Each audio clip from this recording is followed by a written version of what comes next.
Well, hey, hello. Good afternoon, good evening, good morning, whatever the time happens to be where you are. It is your sister. It is your action sister.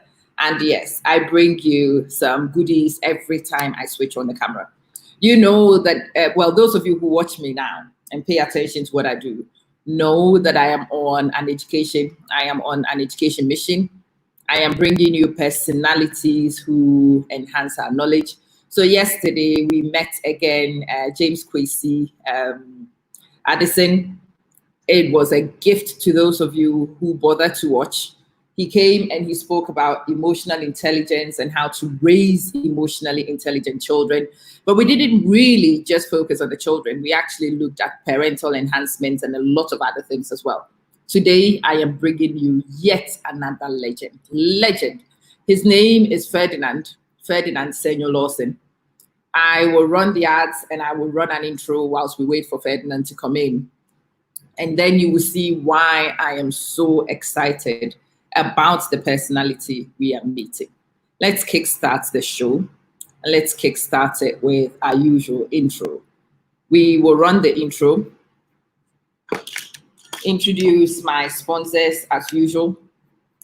And if you want to sponsor the program, then this is the right place to come. So the first sponsor for the program these days is the book Reflections for a Thirsty Soul.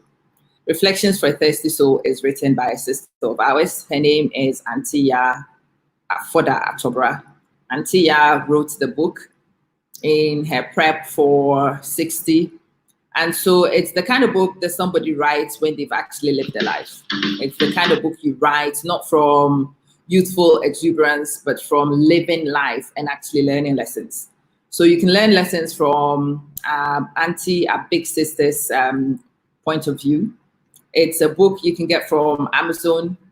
You can get it in all the formats, really. It doesn't have to be just paperback, not at all. You can get it in the Kindle soft copy. And it starts from $2.19, I think it is. It's not expensive, but supporting a sister's vision, supporting a sister's drive for excellence is the main idea. So the link for getting the book is right there on your screen. Click on the link, go to Amazon, check it out, and select whichever format works for you. And I would be eternally grateful if you could do that for this sister. But let's kickstart everything. Let's kickstart it with our ads whilst we wait for Senyo to arrive.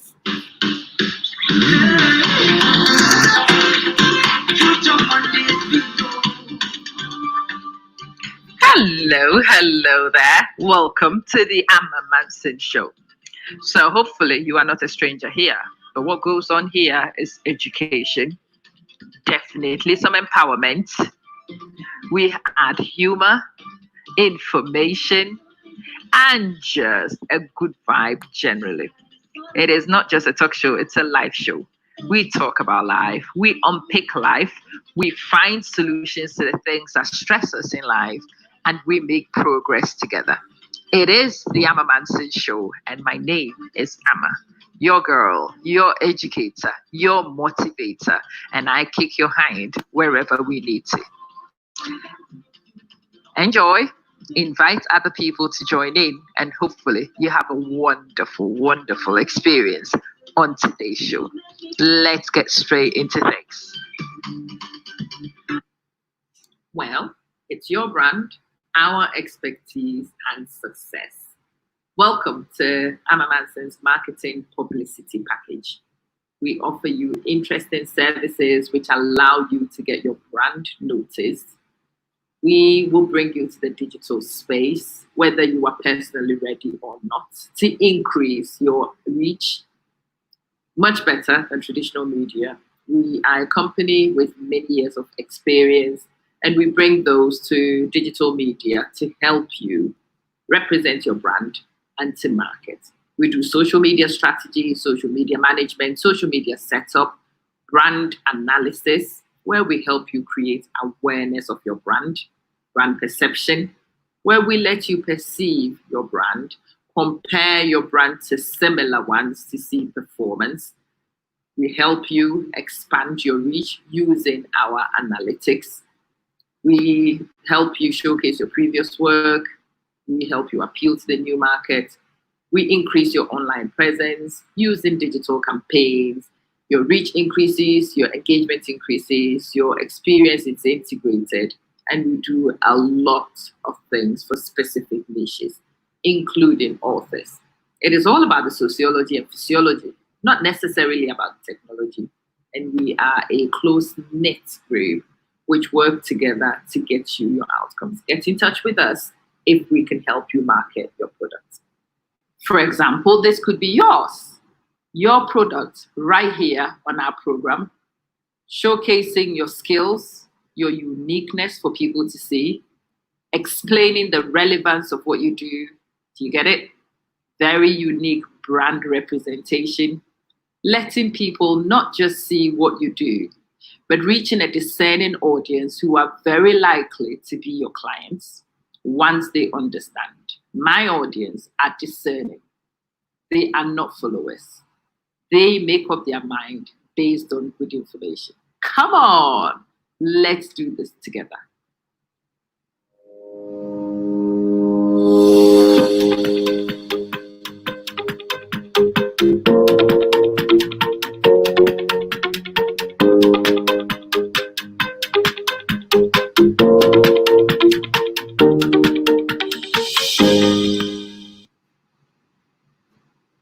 All right.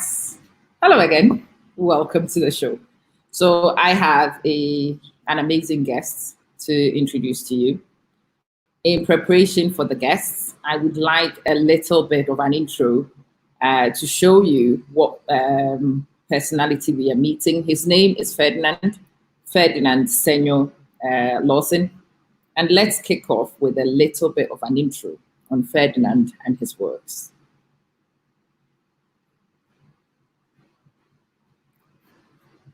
So hopefully my network cooperates and I can show you what I intend to show you. Do bear with me.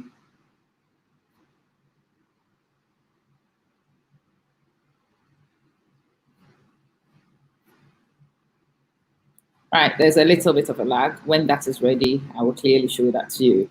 But I want you to see the personality. I want you to know what his works are.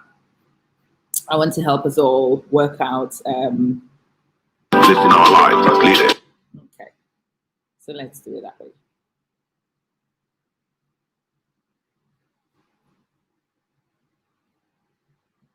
Good morning, good afternoon, good evening, wherever you are. This is Ferdinand Lawson coming your way once again with Inspirational Hour with Ferdinand Lawson. For the past week or for the past few days, we've been looking at this leadership series in the beginning of May into June. And I think it is very important that we continue to look at the full force of why leaders, we are very important.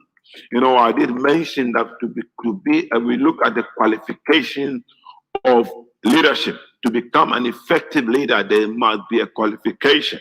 Just as you and I know, for you to be a leader, for you to be a pastor, for you to be a minister, for you to be a doctor, for you to any profession you want to be, whatever profession you want to enter, there is something they want to know, your qualification. They want to know what qualifies you to become what you are saying you want to be. So in the same way, we are looking at the qualifications of leadership, of effective leadership. Why leadership is crucial and why we need to be effective. Now, I did mention that to become one of the effective things, to become one of the effective leaders in community, wherever you find yourself, we need to look at the letter L, which is love. We must have the love for the flock, have the love for the people we lead. We must have a listening ears for them to be able to tell us what is on their heart, what is bothering them, what is disturbing them. We must have the spirit of empathy, be part of what is going on around and with the people that we lead as leaders. We must also have the spirit of encouragement. A leader must always be a leader of encouragement. You must always encourage people that are following you as leader. It is very crucial. I'm just recapping what we've done so far.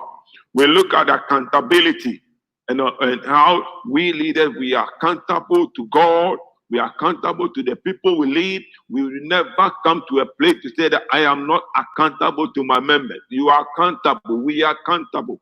For us to be able to be effective and lead people that are following to a place called destiny, it is very crucial that we as leaders understand the need for us to be accountable for the people that we are leading. Without accountability, it puts our leadership into questioning. Hallelujah. We also look at the spirit of dedication. For you to be able to be an effective leader, you must be someone who is committed, dedicated to the call that God has called you. Are you called? You are called to the ministry field. The ministry field. You must be committed. You must be dedicated. You must be totally sold out. That goes back to you are sold out for the belief, the teaching of God's word that He has committed unto you. Paul told Timothy, whatever I have taught you, commit to that faithfulness. So it then again goes to the point of talking. Okay, that was just a warm-up. It was a warm-up whilst we waited for the man himself. There is no point showing you a video of the man when the man himself is in the house. Hi. Hello. Good afternoon. How are you? Good afternoon, my dear. How are you? I'm very well, thank you. I am so grateful that you've managed to join us. I was trying to explain to the audience who you were, and I chose that video because I thought it did a good showcase of some of the things you do and say. But there's nothing better than a man telling you himself in first hand. So I introduced you Ferdinand Senyo Lawson. You will never hear me call him Ferdinand. Of all his names, my preference is Senyo, so I will call him Senyo. And for the rest of it, permitted.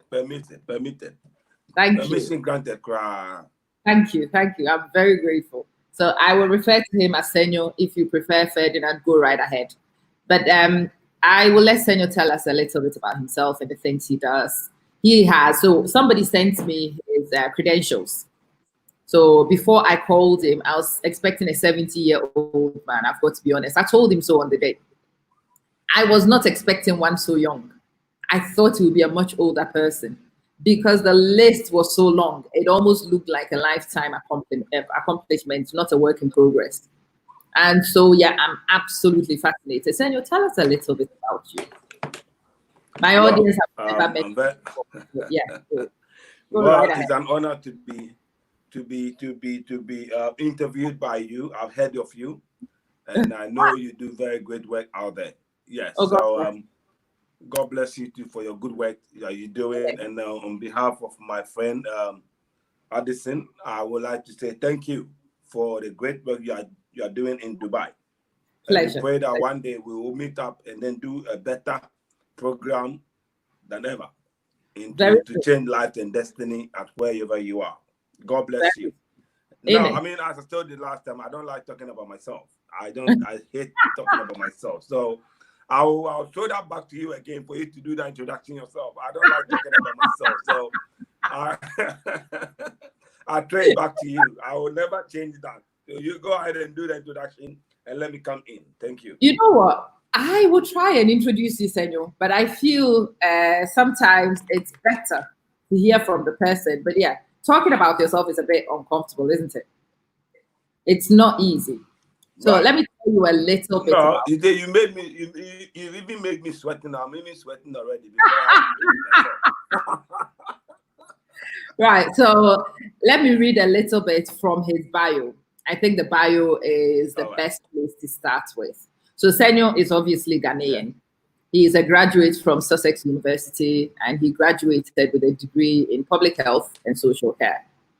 He is the founder and CEO of Lawson, Ferdinand Lawson Leadership Institute, so FFLI, Ghana, and the Ferdinand Lawson Empowerment and Inspirational Agency in the UK, which was enough, like I said, for a young man. That would have been more than enough. And then it continues. He's a multiple awards winning author. He's an award winning public speaker, an award winning lifestyle coach. He's won many awards for his writing, leadership, and lifestyle coaching, transformational, and public speaking. Again, I thought that was more than enough. It says that he is a leadership ambassador for the true African heritage in the United Kingdom. Now, that's where I am so interested in. He is an ambassador for the Bronze Beauty Pageant in the UK, and he's helping to work on domestic violence against women. He's a patron for the Student Leadership Club at the University of Cape Coast, and the list continues. Obviously, when you skim read his profile, Senyo is all about empowerment, about leadership, and leadership of the vulnerable communities that we have. So women was an obvious one. He's working on African heritage, and all these things really tick boxes for me because these are all things that I'm very, very passionate about. I hope I have done you some justice, Senyo. You have done some justice on it. Thank you. God bless you. Yeah, so that is me. You made it clear. You made it more simpler for me. Yeah, so I'm a speaker, a transformational speaker, and also a lifestyle coach. And I believe this is what I do aside that as a healthcare professional. I work in the hospital. So when it comes to health aspect, I'm also there. But I don't like to promote more of that because in this country, anything you project in the area of health, you need validation from the government. So that is why people have questioned me as to why don't I do more of health talk, more health stuff. But I made them aware that you have to get permission from the government or maybe Minister of Health or anything before you start talking about health issues. So that is why that is on the back burner. But anything else aside the healthcare, I do teach motivational stuff. Empower people, as you said.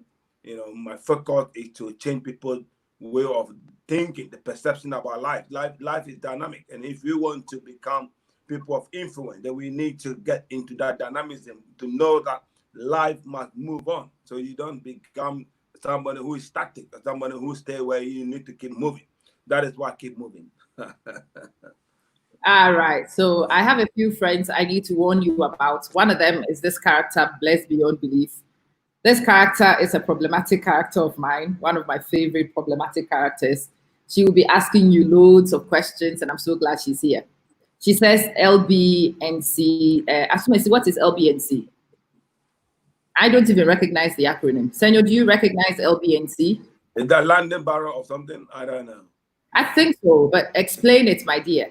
And she's gone straight for it. He talks like a pastor. Oh, he talks like a pastor. Praise the Lord. I'm not ordained. He's not an ordained pastor, but he talks like...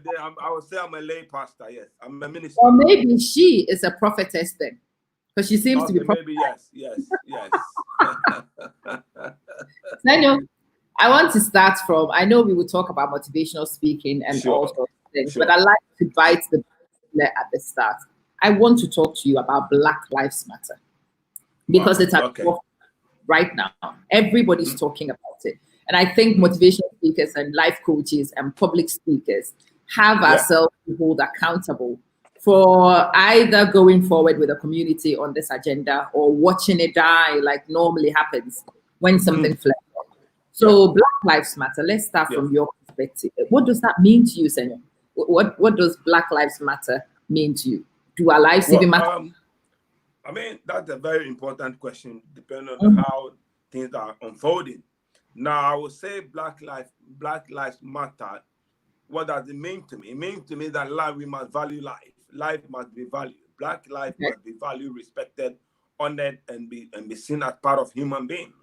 But of course, I will not say only for Black, because I know, we don't want to move ourselves away from the norm. We are in a society whereby both colors, white or black, yellow, green, whatever, our lives matter. Our life matters. And therefore, if our life must be mattered, the question is, what are we also doing to make our life to be more important in the eyes of those that we want it to matter, if you understand what I mean? So Black Lives Matter to me, it means that everybody must value it. We must value people's life. We must value people's life. So we shouldn't wait for something to happen, or like what happened to our dear brother George Floyd in America, that should change us or to make people to understand that our life matters. No, Our life must even matter in the classroom where there's no racism. Our life must matter in the public domain where there's not be any separation, or maybe any guy, somebody being shut down, or a black man being treated more treated, if I have to say so. So Yeah. I mean, we all matter. Our life is very important. Life, when you cut the white man's skin and you cut the black man's skin, you see black. If the vein that we all have is red, we have blood flowing to our system. So whether we are black, whether we are white, whether we are Indian, whether we are Pakistani, whatever race we are, we must know that our life matters. So yes, Black Lives Matter in the sense that we must value the life of black people. Okay, so Senyo, these things need to be unpicked in two categories. What we are all saying is that black lives should matter. Yeah. In fact, Senyo, in all honesty, our lives don't matter in practical terms. Sure. People don't value us the same way they value other people. Sure. We really don't count in society as much as we should do. Our voices are not heard as much as we would like. Our rights are trampled upon, no doubt about that one. Yeah. It's one of the reasons why we see people in the streets protesting and requesting and championing. Oh, Marie, I am so glad you are here. Championing that people make our lives matter. So let's go to that side. Senyo, what can we do practically to make our lives matter? What can we do to force that agenda on a daily basis? Right. As a motivator, I'll come from the motivational aspect of it. Now, if you don't value yourself, I'll go back with value.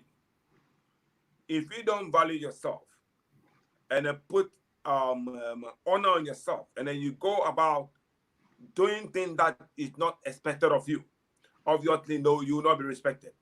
Now, I'm not saying that black people are not doing the right thing, but you and I can attest that majority of the things that we get put over normally is because we have done something. I'm not saying that we are correct. I'm not saying that we don't do anything or we are perfect. Yes, we are also human beings. Of course, we have the wrong and the right. But if we want our life to be mattered, then we should make sure that we stay in the line. We toe the line. We follow what the rules are, and we shouldn't go against the rules. For example, if you're driving at a Mercedes car as a black person, nobody say don't drive Mercedes car or don't drive the car you're driving. But you must have a driving license. If you don't have a driving license and the policeman pulls you over and they start questioning you, then you say, oh, why are you stopping me? If you don't have anything to hide, I don't think you should be able to worry so much about that. But however, having said that, like some people get pulled over, they have their license, they have everything perfect, but yes, still people go against them. People try to pull them and maybe punish them or send them to prison or maltreat them. So I want to say, let's put value on ourselves. Do we value ourselves? It starts with our charity begins at home. If we start teaching our children, if we're teaching our brothers and sisters that listen, you need to do the right thing. You need to follow the rules. You need from the day one from home. Charity begins at home. Let's tell the children that they need to do the right when they go to school. If you're going to school, that listen, there's a reason why you are going to school. I tell my children that you are in school because for a reason, for your tomorrow. But if the fact that somebody is wearing something that that is not allowed, don't join them. Let's value our life by knowing the people we follow, the people we associate with. The people always say that the company you keep determine where you end up. When I'm a black person, I don't get stopped because of maybe driving recklessly or anything. Then if the policeman is following you, they know who you are. And therefore, let's add value to ourselves so that when people are stopping us or people are chasing us or people trying to treated badly, they will know, oh, this is your background or this is who you are, this is what you are doing. You are added value to the community. Most black people or most of us, we are not adding value to our community. All we do is buy trainers, buy ghetto blasters driving in the car, making noise. And I see it all. And sometimes I tell them that, listen, if we want people to respect us, we want people to see the value of ourselves in the community, let's engage with the community. Let's be part of what is going on. Let's not separate ourselves from them. For example, if there's a camp going on between other race, let's be part of it. If we are not part of them, they will see that we are not part of it. So we must be, number one, add value to ourselves. Number two, add value to the community. Number three, be engaging. Let them know who you are. Just as you're asking me, who is Mr. Ferdinand Senyo Lawson? I have to tell you who I am. And then you know the little bit about me, and then you know that this guy, I can bring him on board and he will add value to the community. So we must start adding value to the community. We must not be selfish. A lot of us, we are very selfish and we even hate ourselves. So if we want the people to love us, people to appreciate us, people to respect us, we must respect ourselves. Senyo, you are going there, so I'm going with you. You are going trip I love to take. So you are going about adding value to ourselves and living above reproach. Is one of the things I've been preaching. Many people don't agree with me on this one, but let's talk.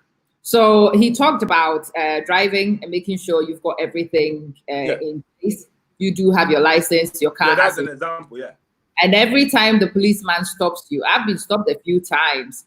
And when I've been stopped and I know everything is in place, I'm actually quite relaxed. Sure. Yeah. I have a smile on my face when he arrives. I am not apprehensive because there's nothing he can pin to me, nothing. Sure. And it's actually quite empowering when you know that there is nothing he can pin to you. Sure. And you are not defensive. I actually receive them with a smile. How can I help you, officer? That's fine. And sometimes I'll be polite. And when the officer is overstepping boundaries, emotional intelligence must kick in. He is the person in power at that time, and you are not. Yeah. You need to learn to be smart and be manipulative without being confrontational. It's very important that we learn some of these things. But let's go down this route. Every time we've heard of major incidents, ourselves as a community, we have selective hearing. Yeah. We hear certain things and then we pretend not to hear certain things. So let's go for the George Floyd story yet again, because it's trending. Those people are animals in my book, don't get me wrong.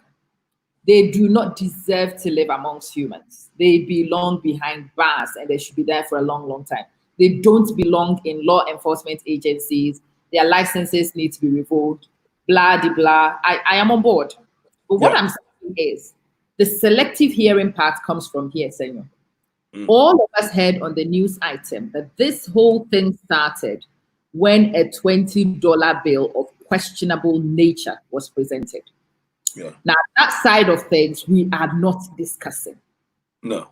We are pretending not to see. We are jumping on the other things and we are making a lot of noise, but the one thing which triggered it, we are not looking at. And the root cause of it, yeah. Exactly, it will happen again. It will happen again. That $20 bill, being an upstanding $20 bill, no questions about that $20 bill, and nobody would have called the police. Sure. And none of what happened afterwards would have happened. And as a community, we really need to talk about some of these things. Yeah. We need to also is for it. We explain it by many, many different things, but it is those little things that make us vulnerable in the first place. So, Senyo, you have people's attention for a bit. Let's start from the root causes. What tends to put us in these positions in the first place? Well, I mean, number one, I want to say that, honestly, how honest are we as Black people to ourselves? I always take that to ourselves. Because nobody can change us. We have to change ourselves. And if something wants to get rotten, get rotten from the inside. So the same way, if we want the outsider to see how honest we are, then we must be honest with ourselves. Now, you saying it, maybe you presenting a fake check or presenting something that is not, you know that it's not. Well, why are you presenting it? How honest are you? So it's a broad question. And of course, I may not have the full answer to give, but I think for me, taking it on my personal level, I think we need to be honest with ourselves. Integrity is the hallmark of every person. If we want people to respect us and we want people to value our life as a community, as a group of people within the community, then of course we need to be honest. I mean, honesty is like saying what you say you are. I mean, if you have gone to a particular shop and then maybe you are giving £10 and you know it's supposed to be £11. Be honest. Listen, I don't have the £10. I don't have £11 with me. can I pay for this? They'll say yes and no. It's all about communication. Where is the communication? If a relationship is broken, or relationships are broken because the result of lack of communication. So I believe that whatever made the cause root of that incident, or whatever incident we may come across, maybe isolated issue, is because there's no communication. So number one, if you are honest with ourselves, then we'll be able to communicate what we know about ourselves to people. Now listen, I have the $20 bill, and of course it's not enough. And now I have a check. Should I pay by check? You and I were not in the shop, so we just following her say or buy say. So if that happens, we don't know. But we are saying that if that is the incident, for example, if I send my son to the shop with the black child going to the shop to buy from an Indian shop, and we know that my son is going to buy something that will cost about 20 pounds. But then if my son gets then it's about, let's say, 21p or 21 pound extra, my son should be able to call me or tell the guy, listen, my money is not enough. I'm going home to tell my dad. Now, my son would not go and pick the banana, the plantain, the biscuit, the chocolate, the milk, and run away. If you do that, you're stealing. You're not honest. If you're honest with me, they say, I want to buy something. I want to get into something. I want to get a relationship with you. This is what I am. This is what I'm presenting. But if we don't present exactly what we are to the community, of course, they will not respect us. They will not value us. They will not see us as truthful individuals. I think that might also be the reason, that some of the root cause of why we are not being honest. And if I say honest, somebody asks the honesty like what? The honesty, be truthful. Be honest, be truthful. If you are truthful, people will take you on the silver platter. But when you go about pretending that you're not, you are something that you're not, I mean, you are not honest with yourself, and neither will you be honest with people. I hope my answer is clear. You are coming across, and I'm glad we are talking about it. You guys know me. I'm happy to bring those. Be patient. Let's talk. So listen, I am a black person. I'm African. And I've got to tell you that there are incidents when you see our kids. And as much as I'm a parent of a black teenager, I have two teenagers in my house. One of whom is a boy. And so I am one who is angry with the collective identity. It irritates me. But even I have to put my hand on my chest and say that sometimes we bring that identity on ourselves. I've seen too many of us jump over a few barriers and not pay a simple 10, 15 pound ticket. We've seen it. We've all seen it. You've seen too many of us sneak a chocolate bar in a corner shop and not pay. We've seen too many of us snatch people's bags and people's phones in public and run. We've seen it. And as long as one of us validates those stereotypes, the stereotype sticks. And we have to learn this. We really have to learn this. I've said this about England many times. When I first came to England, it was the Asians who had a big reputation. They were the ones who were shoplifting. They were the ones driving stolen cars. They were the ones driving without licenses. Those of you who've been in England long enough know what I'm talking about. And this community went on a cleanup campaign from within. It was not publicized to anybody, but it was through the Islamic leaders. It was through family leaders. They realized that they had community leaders. Community leaders actually started an eradication process. They called those kids, and some of them actually reported their own kids, had one or two taken into prison, and it served as a reminder for the rest of them. 20, 25 years later, that reputation amongst the Asians has disappeared, and nobody even noticed that it disappeared. They stopped. You don't see the Asian boys driving stolen cars as you did at that time. You no longer see them being chased by the police because they don't have licenses. You don't see them validating that stereotype. And so over time, that stereotype no longer washes. It doesn't wash. The question is, how do we eradicate what we've also found ourselves in? Because it's a stereotype and it's there. It's there. How do we eradicate stereotyping? Yeah, that's good. I mean, another good question you asked. I mean, as I said, we think, have we accepted? We must, the community as we find ourselves, or we the black people must, number one, accept that there's an issue. You can never change something you have not confronted. We must confront the issue. We must accept. See, Number one, I will always use the alphabet to answer most of my questions. So number A, we must accept that there's an issue. There's an acceptance that I have an issue. I have an issue within my community. Then we believe that the way that we're going to take will help us to come over it. Are you understand what I'm saying? So once we believe that this is the problem we have in this yellow cup. Now, how do we now change the cup into a green cup? It's a yellow cup. Or how do we even remove the cup away from the community that nobody sees again? We must accept that this is the drug issue. This is the crime issue. This is stealing, or maybe people, kidnapping people, drug, and then a whole lot of things. Now, human trafficking, all the things. If that is the issue within us, where we must come together, number one, accept that we have an issue. You can never deal with an issue you have not accepted that you have issue of. So we must accept the issue, number one. Number two, we must also believe that we have community leaders who will help us among our group. Just as you said, the Asian, the Indian, we're dealing with the issue in-house. They believe that the only way they can change the mindset of people about themselves is to deal with themselves. So if we have an issue, we must deal with it ourselves within the community. Nobody will help us. Even that, I remember when Theresa May was in power. I think the last time when she was questioning about how to change something about the black community, no, she cannot change it. We have to change ourselves. Where are our community leaders? Where are the role models? Where are the influencers? Where are the people? Are they all now being selfish? This goes back to our selfishness. We want everything for ourselves. We don't want to go out there to help anyone. The Indian will step out there. The white will step out there. The Pakistani will step out. The Chinese are doing it. The Koreans are doing it. Everybody is doing it for the community. But we want to be the showman. So we go out, do things outward, and then we think that, oh yeah, I'm the only one. No, you don't have to be the only one doing it. If only you have a community engagement with your people. Community engagement with your people, you must accept the issue, that you have an issue. And once you accept it, that is it. You see, when we fail to accept that we have issue, we cannot find the root cause of it. You don't know what. For example, if I am beating my child or maybe disciplining a child, and you can hear my child screaming and crying, you may think that, oh, maybe they are playing or they are something wrong, but you don't know whether he or she is being beaten.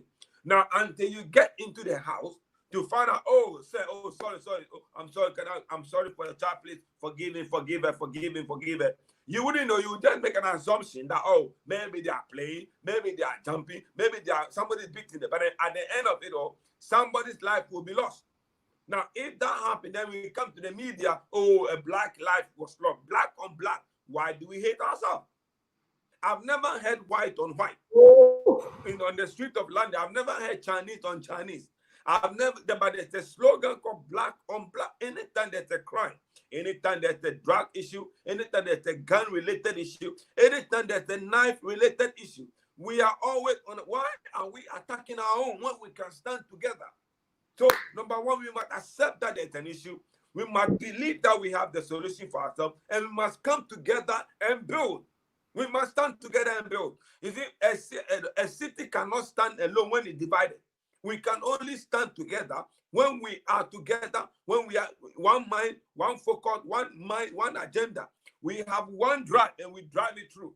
We drive that thing through the little. Our children must know the root. See, let me tell you something. My children will go to school and they'll be taught by a white man, a black, whatever. They come home, they come and meet a black parent. A white child will go to school, meet a white teacher or black teacher, go home and meet the same person. There's no difference. The only difference is, what do we tell our children when they come home? What do we tell them? Yeah, they come and complain, oh, don't worry, you like complaining too much. No, listen to them. They might be going through something in school. They might not be able to express to you. But as a parent, we must stick with our children, be there for them, listen to their issue, whatever they are going through in school, at home, in the community, wherever they find themselves, even on the bus, on their way home. They might have gotten involved with maybe some fracas with people. Listen to them. If we fail to listen to ourselves, and therefore issues arise and we don't know how to deal with it. But when we come together as a community, that we know that this is a road. We have a role model in my area where I live.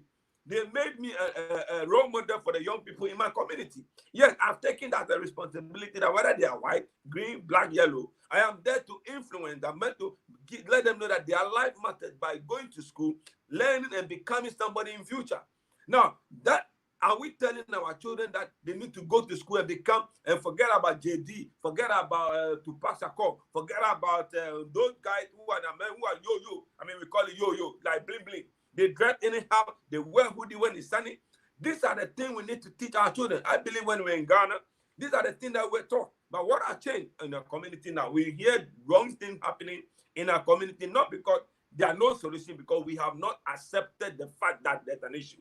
Once we have not accepted that there's an issue to deal with, that issue can never be resolved. It's like marriage, it's like a marriage relationship.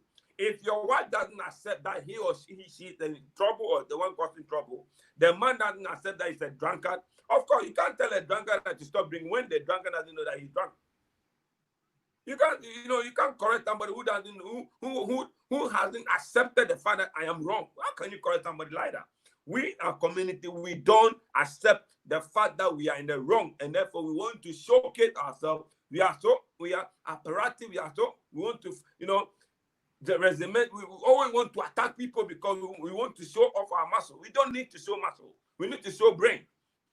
It's our brain. How are we using our brain? It's not about the muscle. I tell my children, don't go flexing your muscle. Go and exercise your brain. When a policeman stops you, you must tell the police what, ask questions and be polite and make sure that you understand why the police stop you. Don't go fighting the policeman. I tell my children all the time. This is what we must be telling them.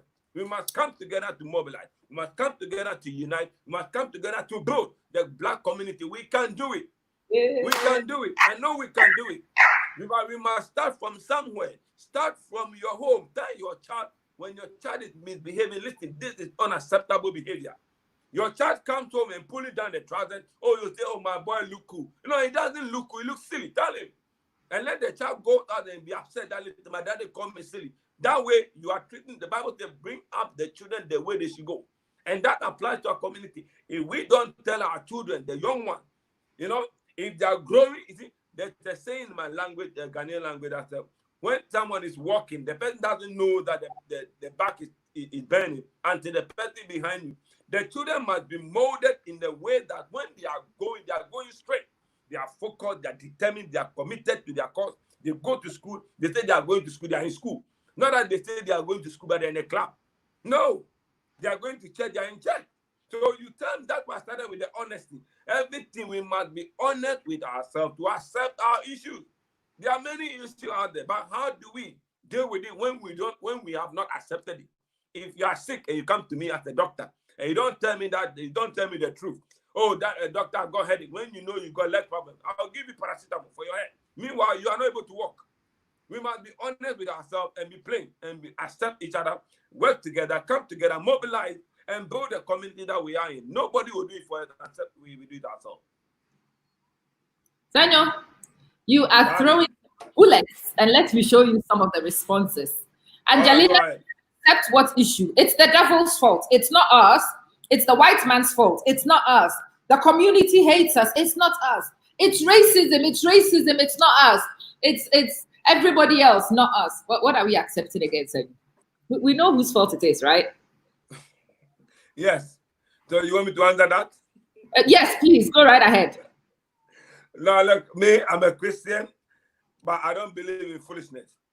Ooh. I tell people Christianity, faith is not foolishness. Faith is faith. Foolishness is foolishness. Where there's foolishness, let's accept it. If you are wrong, you are wrong. Don't blame the devil. We have indoctrinated ourselves with this scripture. Oh, everything's about God. Everything's about the devil. Everything, if it's not God, it's the devil. If it's not the devil, it's the God. So we don't accept our issue. We don't accept our fault. We keep pushing the back. Oh, that brother, or that sister. It's not me. It's not me. Now, listen, if you are pointing fingers at some people, the 4 fingers are pointing to you. Let's look from the inside. Let's do introspective of ourselves. God will not come down to do something. Gone are the days that God will send manna from heaven and come and feed all of us. Now we must go and look for food. So if we are going to look for food and looking for clothing, we must find ways to educate this coconut head of ours. We must educate our head. The devil will not come down to scare you. You are scaring yourself. You are the first devil to your own destiny. Excuse me. If you are a child or you are a parent that your child go to school and the child doesn't come home early and you say it's acceptable. Meanwhile, your child or daughter is being groomed by an evil person, you must put your foot down and listen, son, next time taking you to school. You must make the change. Let's stop blaming the devil. I hate it when Christians. I saw somebody said I talk like a pastor. I'm using my ministerial authority now. Under no circumstances should a believer sit down and blame the devil. The devil is wallowing in his own issue. We must also stay in our lane and sort things out. Even God himself will not come and do anything for us. He has given us wisdom. He has given us knowledge. My Bible says, for lack of knowledge, my people are destroyed. Let's not destroy the fabric of our race. Let's not destroy what we are building. May we not destroy what we carry, what God has placed in our life as destiny, because we are pointing the blame on the devil. The devil will stand in the judgment day. I was not involved. What would he be saying to God? Even God, when Satan destroyed the relationship in the garden, God came asking Adam, God, we are responsible for the change we want to see, brothers and sisters. We are the one that need to make the change. If we want to see change, God came down and said, Adam, where are you? Adam was supposed to respond to God and say, here am I, but he was hiding with the wife, and then the Satan was aside. But God did not question Satan. God didn't question Eve. He questioned Adam. God will question us as black parents. God will look. Society, posterity will judge that by the thing we do today. Let's stand and defend our country. Let's stand and defend our race. Let's stand and bring the correction that we need to be brought in the community. So that people listen. It's not about having a loud mouth. Yes, I know people say some of us we have loud mouth. Me, until you give me a chance to talk, I won't talk. But when you put me on the show, I will deal with you. I will let you know that I know something that you may not know. Let teach our children what it is. Let them know that this is the way that they have to walk. The Bible, when we are quoting the Bible, the same Bible says, train up the child. Stop blaming the devil. Where is in the scripture that the Bible says we should blame the devil? And everything your mother is doing you, everything your sister is doing you, everything black country, we are the only race that understands Satan's activity than God. Only us. So no wonder nothing is happening. People are struggling. Marriages are collapsing. Families are being destroyed because we are blaming the devil, who is even probably in the hell of fire asking for mercy. So we are blaming the devil and we are not blaming ourselves. My sister, if I want to change something in my house, I'm not expecting my daddy, I'm not expecting my sister, I'm not expecting anyone to be part of what I'm doing. It is my responsibility to create the change in my house, my community, where I live, Croydon. If there needs to be a change, I must be the one bringing the change. You're a driver of your destiny with a black race. We are the driver. How you drive the vehicle will determine how to get to that destination. It doesn't matter who is in the car with you. It doesn't matter who is influencing you. It doesn't matter who is telling you what. You are the one sitting beside or behind the wheel. Drive the car the way you are supposed to drive the car and go to where you are going. That's why the family, the black race, the family that you are driving, wherever you are going, must get there, and you get there shortly. So let's stop blaming the devil. I mean, I can talk too much on this one. Let's stop blaming the devil. Talk too much, because this is too much in the community. In fact, your marriage is breaking. Instead of you, the community. Look, I can tell you the statistics of people, black people who are in mental hospital as we speak. Number one, either their marriage is being destroyed. Number two, either they are in alcoholism. Then we like stigmatization. We like to put people, Ebia, maybe is the husband, maybe. No, the fact that it's maybe, then find out. Don't use the word maybe. Find out the truth. We have different cultures around that, and we are always blaming people. When are we going to take responsibility for ourselves? Every day the devil, morning devil, to afternoon devil, evening devil, Monday devil, Tuesday devil, Wednesday devil. Look at Ghana. We go to church every day. Oh my God. We go to Ghana. I mean, I'm a minister. I travel to Ghana to do mission work. But I told one of the pastors that I hated to see members in prayer camp when they are supposed to be working. How do we develop our country? How do we develop, even from Ghana? Charity begins at home. How do we develop our country? Monday to Sunday, you are in prayer, you are praying. What sort of God are you praying to? And England or Europe, they are the one who brought the Christianity to Africa. Yet the country is going well. They are doing well. They have development. They have infrastructure. Their hospitals are good. Not because they are praying too much, because they are using their brain. See, God has given that thing. I was teaching my family yesterday. You see, this is what we are talking about. I was teaching my family yesterday. We not, because of the COVID, we are not in church, so we do our own personal church at home. And I told my family that there are some things that God expects us to do. If we are honoring our father, the Bible says that if I be your father, where lies my honor? That was the scripture, Micah chapter 7, verse 7:1. He said, if I be your father, where is my honor? So I made them to understand that if we can honor our physical parent, God wants us to honor him. We must honor God with our time. How resourceful are we with the time as Christians? Do we spend time with our brothers and sisters? Do we share the Bible with them? Do we share them what is going through, whatever you are going through in life? Tell somebody. Somebody must know. People are in hospital because of depression. People are out there because of something's wrong with them. They've got bipolar, they've got other issues. But until we start sharing this issue among ourselves and not bring judgment, judging people, I believe our community will be one of the best communities. I told somebody yesterday that the black race, we are the strongest race among all the race. But what are we doing? That we have allowed the devil per se to come and destroy us inside. We must look beyond the devil. You go to church Monday to Sunday, and all you are hearing, the no. Please, stop the noise. Start thinking. I say stop the noise and start thinking. People must know why they are praying. The Bible says that we must watch and pray. Matthew, they pray, watch and pray. Now, we go to church meeting, and Monday to Sunday, nobody do nothing in the government. People are working in the government. They run away. See, we are not honest. You are meant to be at work from 9 to 5. But your church starts at 4:30. So you have run away from work. And you are stealing your manager's time to go and sanctify God. What sort of God is that? You are meant to be at work 6 o'clock in the evening or whatever. But you are late from church. So you tell your boss, I'm in the traffic, I'm late. No. Are you truthful? Are you honest? We must use our common sense. Yes, somebody said common sense is not common for common people. Yes, but we must make it. We have accepted this notion for too long. A lot of people say, oh, African time. No, we don't have no African time. We all spend the same 24 hours in a day. So if the white people or if other race are using their time resourcefully, they are using their time productively, we must also use our time. Teach our children, encourage them, motivate them, tell them it is possible. Don't shout at your child. Don't undermine them. Don't tell them they are nothing. Tell them it is possible. Tell them they can achieve it. If somebody tells your child, listen, you will not amount to anything, tell them you have the mind of Christ. Then that one, you are not blaming the devil. You are rather encouraging the child. But whereby the devil now, a child of 13, 14, 12, 11, all the child knows is, oh, I'm going to pray against the devil. A child of 11 praying against the devil. What if it's 22 years? What will he be praying against? The child is supposed to do assignment at school. You are not prepared. You are not trained. You are not educated yourself. You are not doing your assignment. And then when it's time for you to go and do exam, mommy, daddy, I'm going to pray for God to help with. No. Where is your head?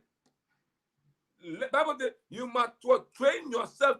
You must study to show thyself approved. You must know the word and also know what you are supposed to do.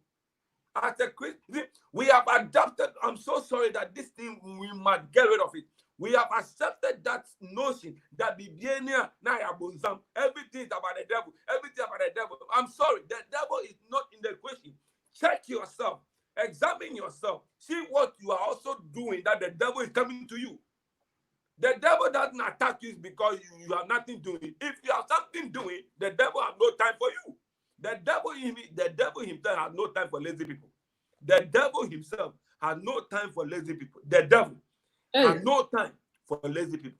So if you are called, you are a Christian, and it's everything, you are folding your arm, hallelujah, hallelujah, you are lazy. The devil has no time for you. So what would the devil be doing for you? You are not doing anything to change anybody's life. So no wonder the devil is hammering you. Wow.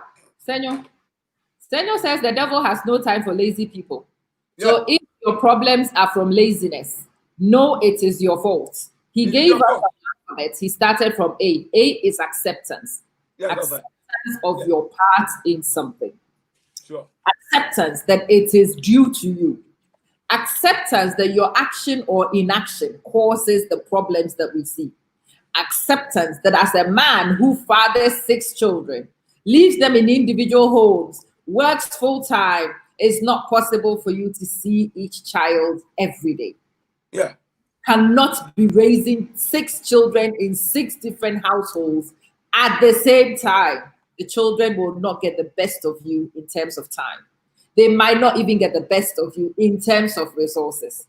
Yeah. Black lives matter when every child you sire matters. Sure. I've been saying that a lot to the men. Yeah. Yeah. When the children you sire matter, our lives begin to matter. When you are present and available physically, emotionally, financially, in every way available, raising your child, standing tall, protecting your children from all the wolves outside, because there are wolves, then your child will be kept safe, and it might be possible that your child's life might be kept, and it might amount to something. And that amounting to something will change community perception. Because of your child. Black lives matter when Black women matter. When Black children matter. When everybody Black matters. So don't you dare go show this in the streets when the basic nitty-gritty has not been done. Do your children matter? Do your children matter? Do you actually work with your children? Or are they ceremonial objects you show off to people when people come to visit? Because a lot of our kids are like handbags. We show them off to church and that's it. When we need them. When we need them, we just show them off and then we put them in a corner. Yeah. We don't treat them as human beings. And then we scream, Black lives matter, all lives matter. Do they? Do they really matter to us? So Senyo and I are talking. Senyo is a life coach. As you can hear from the way he's talking, he's not here to throw a pity party. Sorry, that's not the agenda today. Yeah. Today, we are on a journey of healing. That journey of healing begins with realization, acceptance. You have to realize that there's a problem. And you have to accept that that problem exists because of us. No, the race card has been overplayed already. Enough already. Enough. Having said that again, I know we have time. Now, one of the things I always question myself as to why we are always saying Black History Month, Black History Month, Black History Month. I mean, I've questioned myself. Sometimes I get invited to speak at those kind of events. But for the past 2 years, I decided not to be going because, I asked myself, for how long are we going to be pumping? Don't people know that there's a Black History Month? But then what do we do after the Black History Month? Do we come together? We only come together for that particular show. And then after that, we go about doing our own business. You come out, you team up with people. Okay, this is what I do. This is what you do. Now, let's team up together. No, they will just go and do their own thing. And then we call it, every October, we say, Black History Month. I believe this October coming, this Black Lives Matter will be one of the major issues that they will be talking about on Black History Month. Why can't we change our dynamic? Why can't we change our mind? We need to do something different. Even if they know, the community know that we were slaves, they enslaved us. Yeah, but you can't keep singing the same old song. Hey, what? Well, that's the song people used to sing. This is the one I like. Sing that song. We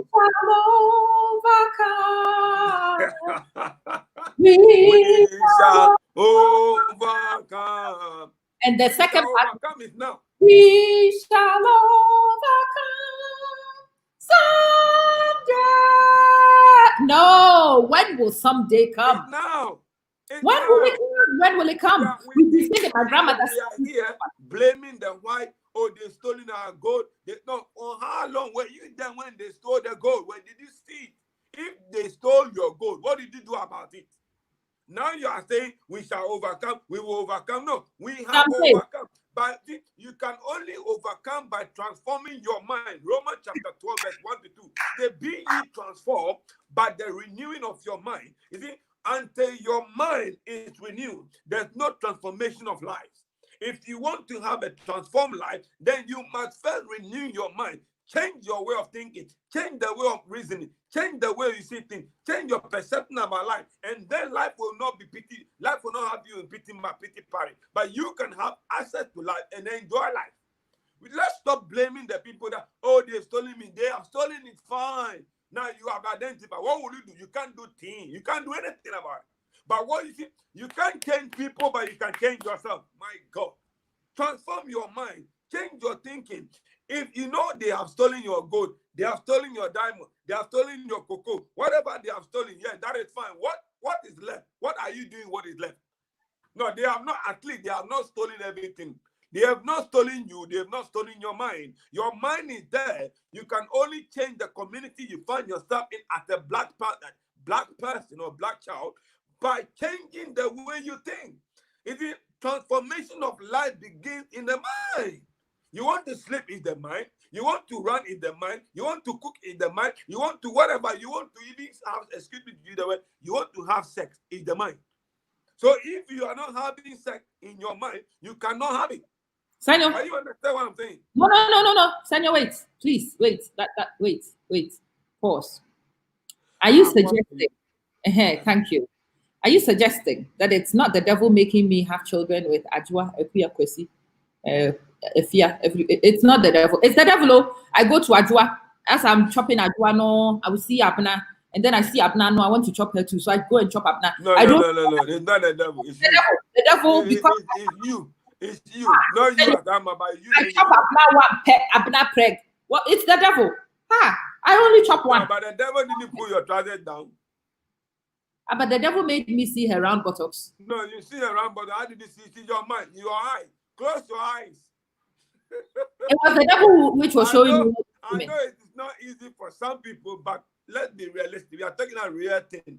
The devil will not come and pull down your panties and pull down your bra. You are the one taking it off. Hey. The Bible says something. So the thought will come into your mind. You must overcome the evil thought with a positive mindset. So if the thought comes into your mind, then you don't go after Ama, you don't go after Ajwa, you don't go after Kwesi, you don't go after Kofi, you don't go after Kwame. That thing, Kwame will not drop the seed in between your leg. So it is not the devil. See, let's stop blaming me. My point is, let's stop blaming the devil. I'm not saying the devil is not there. See, what you magnify growth in your faith. What you praise more become what you want to pursue. So when we start talking about the devil, now sit at the back and ask, what? Now I'm talking to you. Whatever I'm saying, it's not the devil. It is something that you made me aware that you'll be having a program with me. So I must be ready at this time of time. So I am ready for you. So whatever I'm doing, whether I manage to speak or not speak, it is not the devil. So where is the devil coming? Did the devil come to do the thing for you or you did it? Who enjoyed it? Who put the tail in the cup? It's not you. You put your tail in the small hole, and now you are blaming the devil. No. You can't blame the devil. You cannot change this thing until you accept that you are the issue. Let's, for example, you are a drunkard, and you keep drinking alcohol. You keep drinking one cup, 2 glass, 2 forks. I mean, you are always drinking get booze. You wake up the following morning, you know you are going to work. The devil didn't tell you to go to the bar. Went to go to work and come home. You know, we must take responsibility for ourselves. The devil had the place, what he does, has his own thing to do. He had his own place. But we must also do our best by changing the dynamism of things.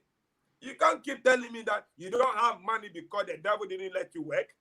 Bible says he who does not work must not eat. Go to work. Go and find some work. If you cannot find the job you want, my sister, go and do cleaning.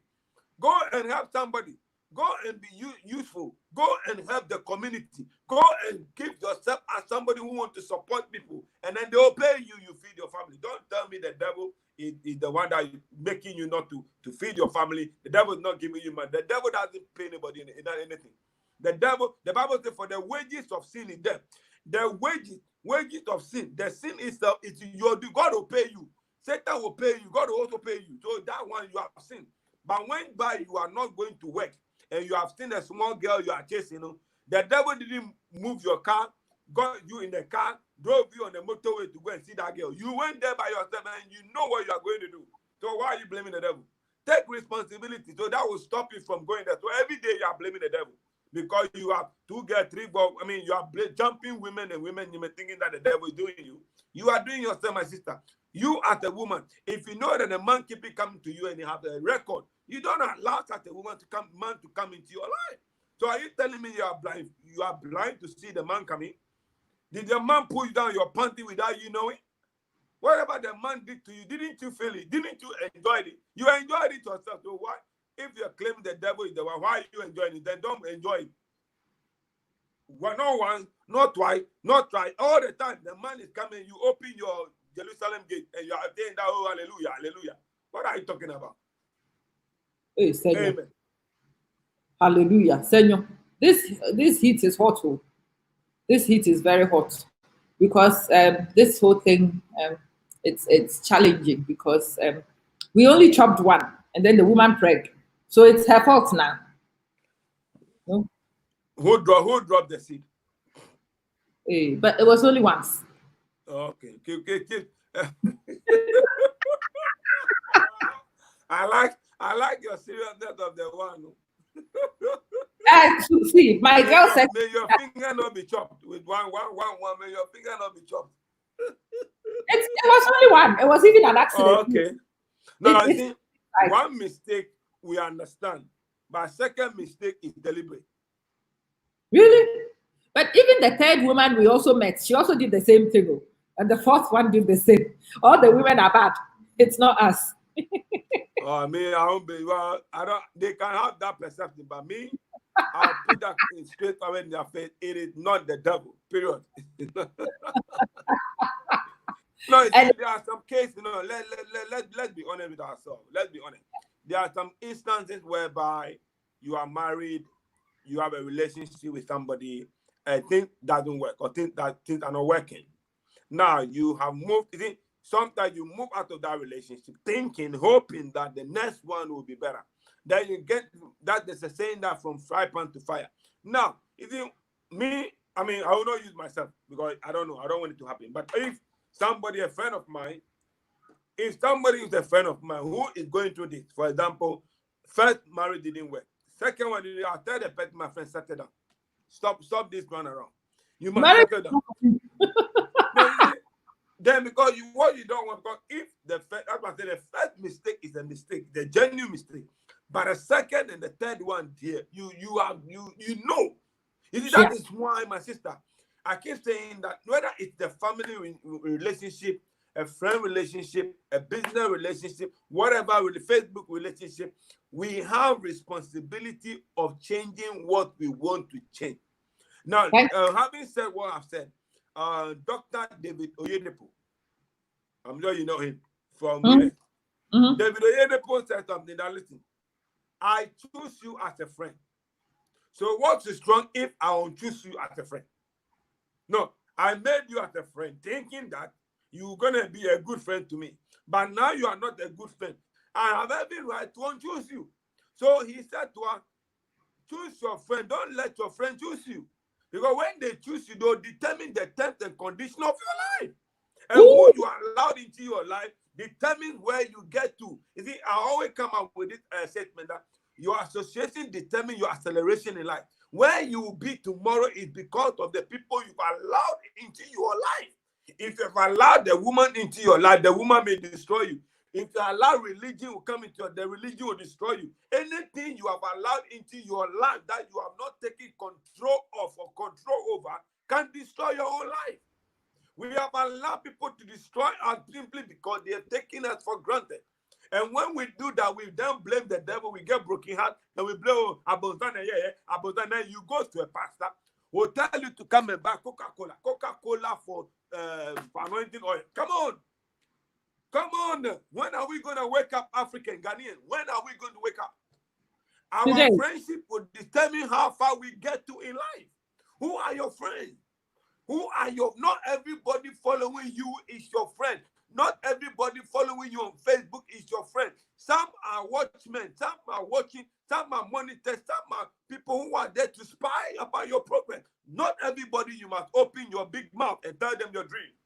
Your dream matters just as your life matters. My God, type it out for me. Your dream matters just as your life matters. Your dream matters just as your life matters.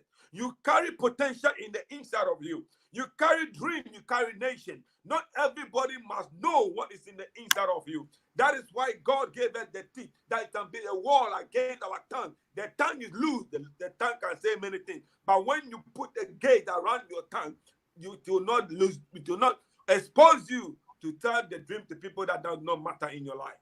Not everybody matter in your life, my sister. We're talking about empowerment. We're talking about education. We're talking about motivation. This is it. You get it out of it. You must educate yourself. When we fail to educate ourselves about life issue, then we move into superstitious mode and then everything the devil. What about God?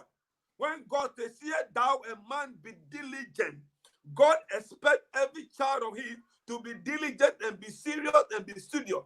What are we doing in our time? What are we doing with the knowledge that we have acquired? What are we doing with the little thing we know? I remember when I was growing up in deeper Christian life ministry, I was born in deeper life, so I know what I'm talking about.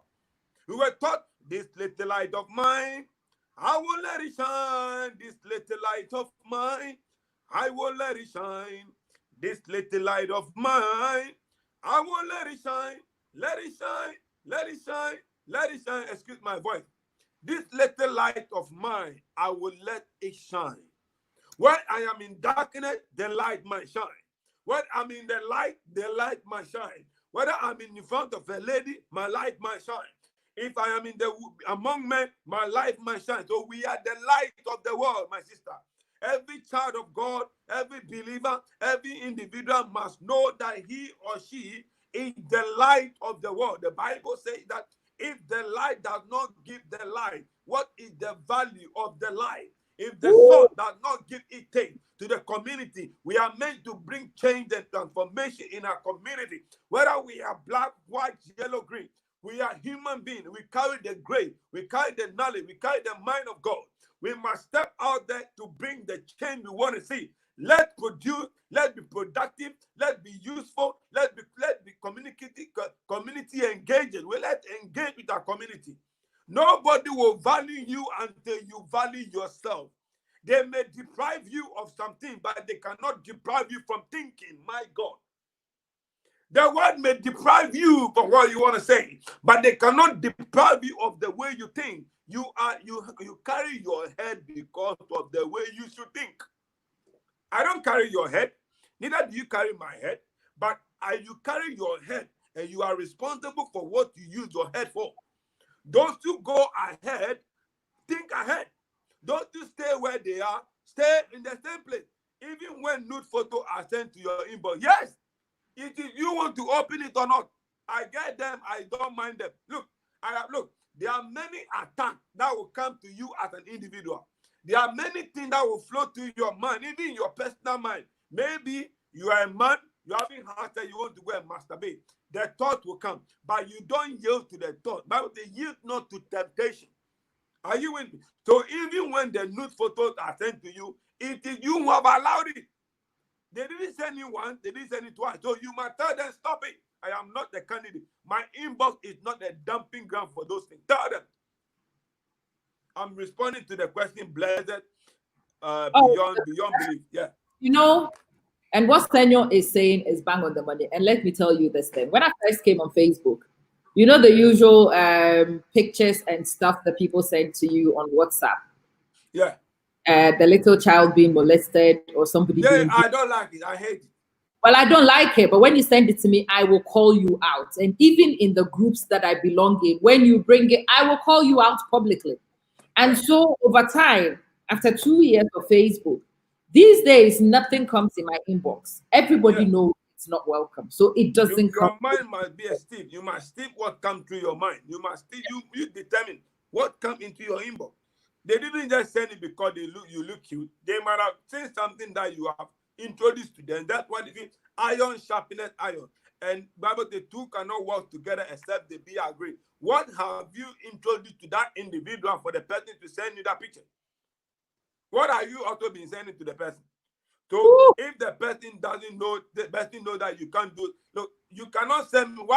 Why don't you send me the nude? Send it to me. Because I am not the type of person who wants to see your nude. So you won't send it to me. But if I give you the chance, I give you the sign, then of course you want to play on the sign. So people play on our intelligence because we have allowed it. It's as simple. Look, I am somebody who believes in personal development. When you look at all what I'm telling you, I'm not telling you somebody might do for you. You might do it for you. That believe in personal development. I am here by the grace of God, but I have taken the time to develop myself to be where I am. Everything you see written about me, it is because I have trained myself to be. I have taken that responsibility. You have to do it for yourself. Let me repeat the language. I'm sure there are many dialects now. Nobody will do it for you. Nobody will do it for you. If you want to eat, no, look, they can put food in your mouth, but you have to swallow it. No matter how much somebody loves you, they love you, they can shower you with everything, but if you don't add value to yourself, you become a sting. You sting in their face, you become a stain. They don't want to see you again because you are not living to expectation. Look, relationship is the hand, it's your give and take. You cannot be giving and not receive. And you cannot be receiving and not give. You must change when others are changing. Change the game. Change the game. The game must be changed. The game must be changed. Deep, oh my God. Dive into the deep collect onto the deep. That's what I'm saying. You must, if you want to know something, I feel like speaking tongue. Nobody will learn for you. Nobody will bath for you. Nobody will think for you. Nobody will eat for you.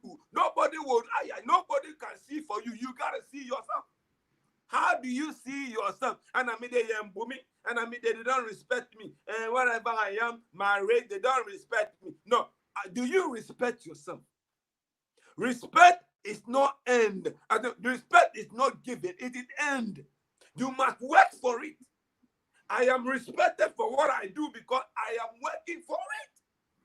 I don't go about talking things because I want to talk about it. I have developed myself to this state that even, look, I have my book here, but I'm not looking into my book. I am done. God is downloading. I'm giving out. What are we doing to ourselves? Are we ready to change the dynamism of life? Are we ready to change ourselves?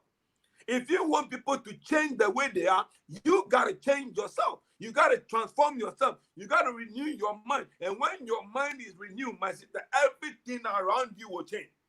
You don't complain about your husband. You don't complain about your wife. If your wife is not pleasing you, you change and she will change. The change, look. If you don't change, others will change and you become a casualty of the change.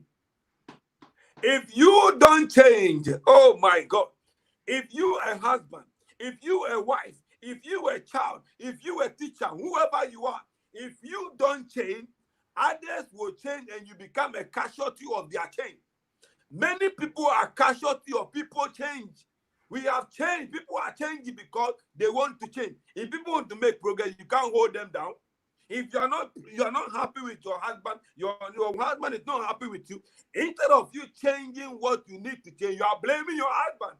The husband has explained things to you over and over again, and you keep doing the thing, the man will not talk again. That is me. I don't talk back. I will say 1, 2, 3 and keep quiet. You can do what you want. That is me. That might not be you. But then this is what I'm talking about. You don't change people without changing you. If I'm drinking sugar, and then you are telling me, oh, Brother Ferdinand Senyo, I am obese, or maybe I'm having diabetes problem. Can you advise me as a health professional? I will not give you advice straight away. I will check my sugar level as to whether my sugar level is in the right perspective before I come and tell you. So what I'm going back and saying, until we are ready to change ourselves, let's keep quiet. Change ourselves before you go and change somebody else. Change yourself. Get your house in order. Get your life in order. Go to school. Educate yourself. You see, when we talk about education, we are not talking about a classroom addition. Please. Some people think that when we say, oh, you go and educate yourself, it's about class. Look, there are some things you will not be taught in classroom. Seriously. There are some things you will not be given in class. Excuse me to use the word that you and I am. When we got married, we were not taught even at the marital seminar how to sleep with our partner. You and I, we got engaged with it, and we were enjoying it, and then we are keep enjoying it. So there are some things you will not be taught. Sorry? I know we went to learn. As for me, I learned because I found it was just one style. It was not going to help. No. And I'm making it say one style now, the one style you don't know or you know, that missing positional, you might have heard about it and then you decided to change. Yes. Come and put you and your husband down and say, do it, let me see. No. They do it in Uganda. Apparently, they do that in Uganda. They do that in Uganda. How do you call it? Your mother-in-law will sleep with your husband to teach you how to do it. Hey! And it's not only in class, it's not in the classroom. And now 1 + 1 2. No. There are some things you don't need to be told. You must be observant. Joshua chapter 1, verse 8. This book of the law shall not depart from thy mouth, but thou shalt observe to do, and thou shalt meditate and observe to do. Now, you want to change. Now, study your partner, study your husband, study your wife, study your child. Change according to their change. There are some things your husband doesn't like. The husband doesn't need to tell you for you to complain how you are complaining too much. Some husband like me will talk. Others will not talk. So the best thing to do is listen. Then what you know that they don't, if you are doing something they don't like, just stop. Just stop. You better morning, afternoon, evening, the same thing, the same position, the same one star, the pay down announcing because to do him. Come on. And this man will go somewhere and see somebody giving him or her monkey star, not doggy star, monkey star. It's my favorite. Monkey star, eh? Or best, on Fiwa now. What do you know where he has been? You see, so you are not blaming the devil, you are blaming yourself because you did not do what you are supposed to do as a wife or a husband. Period. And I mean, they don't touch me in this time. Oh, had they found me sanka and had they found sanko. Hey, meanwhile, Obeko baby, that place they even put the head in the hole. Senyo, Okoye denwo baby. Okoye denwo baby. They are all Obana Mananya Fienu, Obako baby, and you don't blame the devil, you blame you. Oh, we blame him. He made the choice. Blame him and blame her.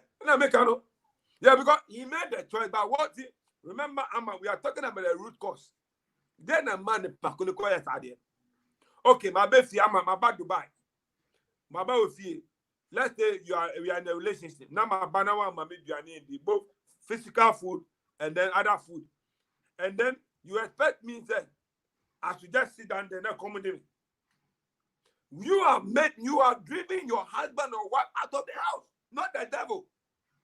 Up for the devil in the vehicle who will take you where you want to go. It's like Totoro. Kaneshi.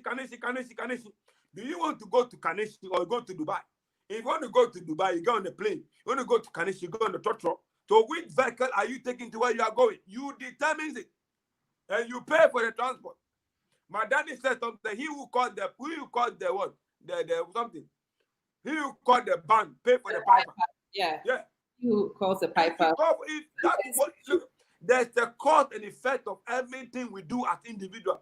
My responsibility. That was the crucify Mr. Ajay. Mercy. Which one is the Angela? Which one is that? Show me. I want to learn. Crucify me. Hallelujah. Hey, we have hallelujah star too. My God. It's very interesting. So those of you who walked in the middle of it, this is Ferdinand Senyo Lawson. Ferdinand, as you can see, I call him Senyo. I prefer Senyo out of all the names.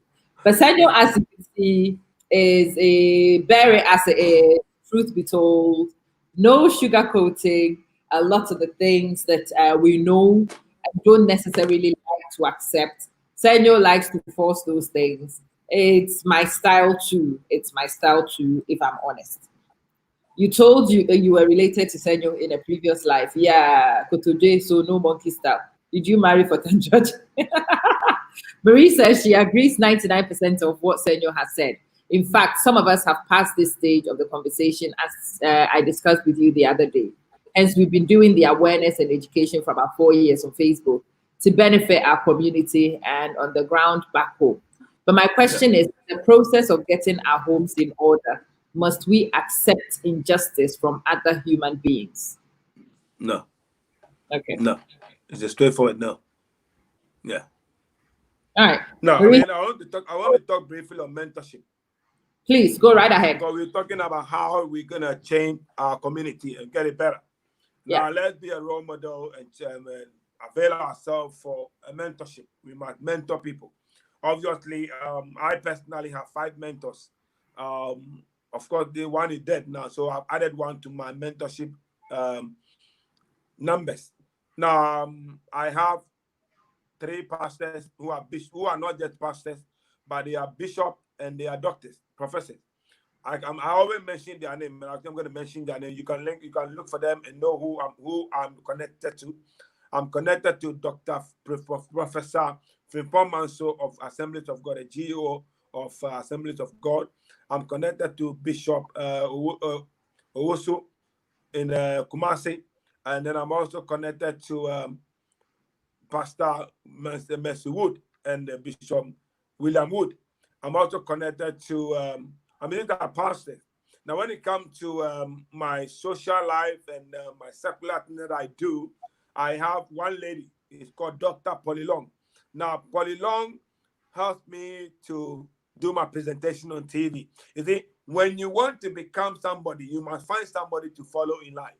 Who are you following? Jesus Christ says something that follow me, and I will make you fishers of men. Indeed, Jesus Christ made the 12 disciples fishers of men. Now, Polly Long, Dr. Polly Long, helped me in the way I present myself on TV, because it's my TV good, mugu. You people call it mugu. Yeah, so now when I'm on TV, when I'm out there, how I need to present myself, how I talk, how I need to pay my speech, how I present myself. She is responsible for that.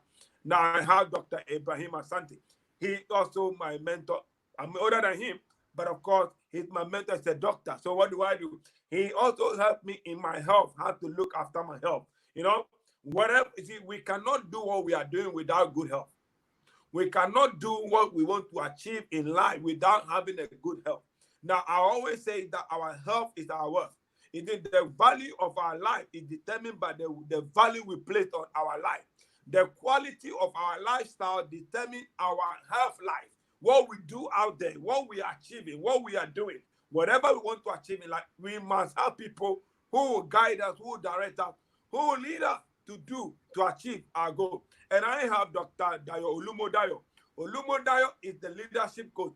He helped me in my leadership style, how I present myself as a leader, how I'm able to lead others in my leadership talk, my leadership presentation. These are the people that help me. So it tells me that we need leaders, we need role models in our life. Whether you are better than them or not, you need people to guide you, to help you. Now, going back to our community, do we have people who are guiding us? You want to become somebody. Oh, Mika Chena, when I tell him, he will steal my dream. No, they will not steal your dream. It is you that need to move forward. So tell them what you want. That is why you must be careful of the people you choose as spiritual fathers. As for spiritual fathers, let's not go there, because I will blast your screen today. But let's not call anybody spiritual father. We may have teachers, we may have mentors, but we must always be ready to learn from people. We must be teachable, and we must be ready to be taught. A lot of black community, we don't want to be taught. We think we know it. Everything we know it. We don't want to be taught. Oh, okay, go and do it, and you fail. You don't come back because of shy. Yeah, go ahead.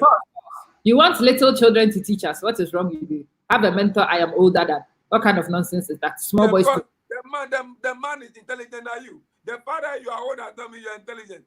Are you with me? Look, age does not determine intelligence. I've told you guys this thing many times. So my Facebook and what I do on social media, a lot of you look at it and you're like, hey, Amma, you making accelerated progress. The girl who mentored me was 16 when I signed on. 16. She's only 10 days. You find them? Well, a friend of mine was getting mentored by this kid and she was doing great things. So I saw this friend and I said to my friend, I can see progress. Where is it coming from? And she says, you will not believe it. The kid is 16. I'm like, what? Yeah.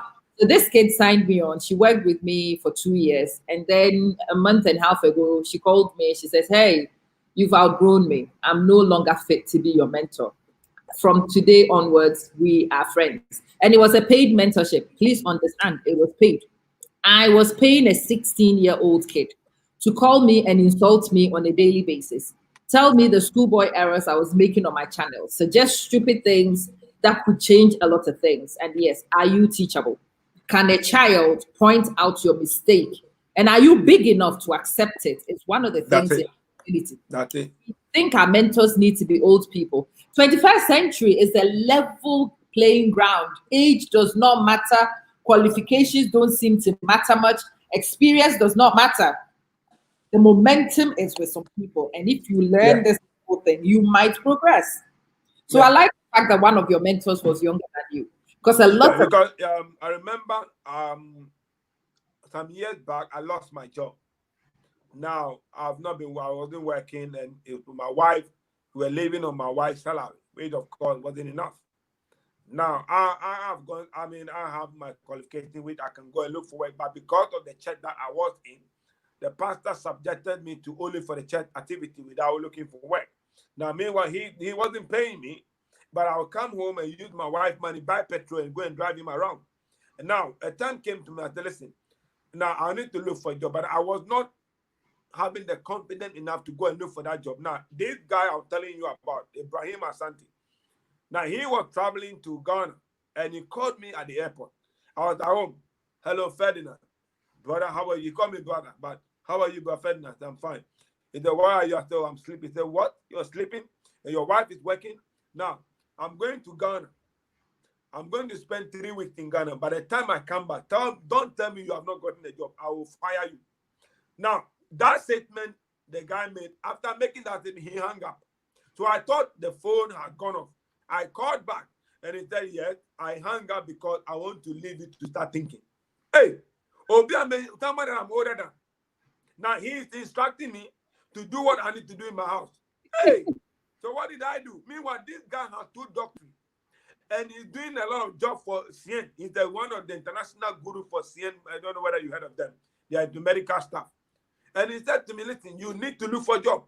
By the time I come back, you must provide food for your wife. Don't spend your wife's money. Did you hear? And he hung up. So when he went, I started blasting myself. I said, man, here, what is it? This boy, this guy, he does not respect. They say the truth hurts. He does not respect. He was gingering me, making me feel like I'm being pepper them or ginger them or whatever. He was peppering me. What did I do? I went looking for a job. 3 weeks came, the guy came and said, he called me Ferdinand. He didn't say, how are you? He said, have you gotten a job? I said, yes. He hung up. What I've told you, you have achieved it. So what's the point of talking? I've told you to do something. You've done it. Came close. So it was 3 months later when we met. He told me, listen, guy, I very respect you. So I respect you. So although you are older than me, I gave you the instruction. You followed it through. And now I know that you can be a good mentor. See, the way you are taught is the way you teach others. The way you allow others to teach you will be the same way. Look, so my mentees, I don't joke with them. I blast them. They come back to me. I tell them, fire, they go back and say, hey, they come back. I have sent you Dr. Ponilong PA number. Yeah.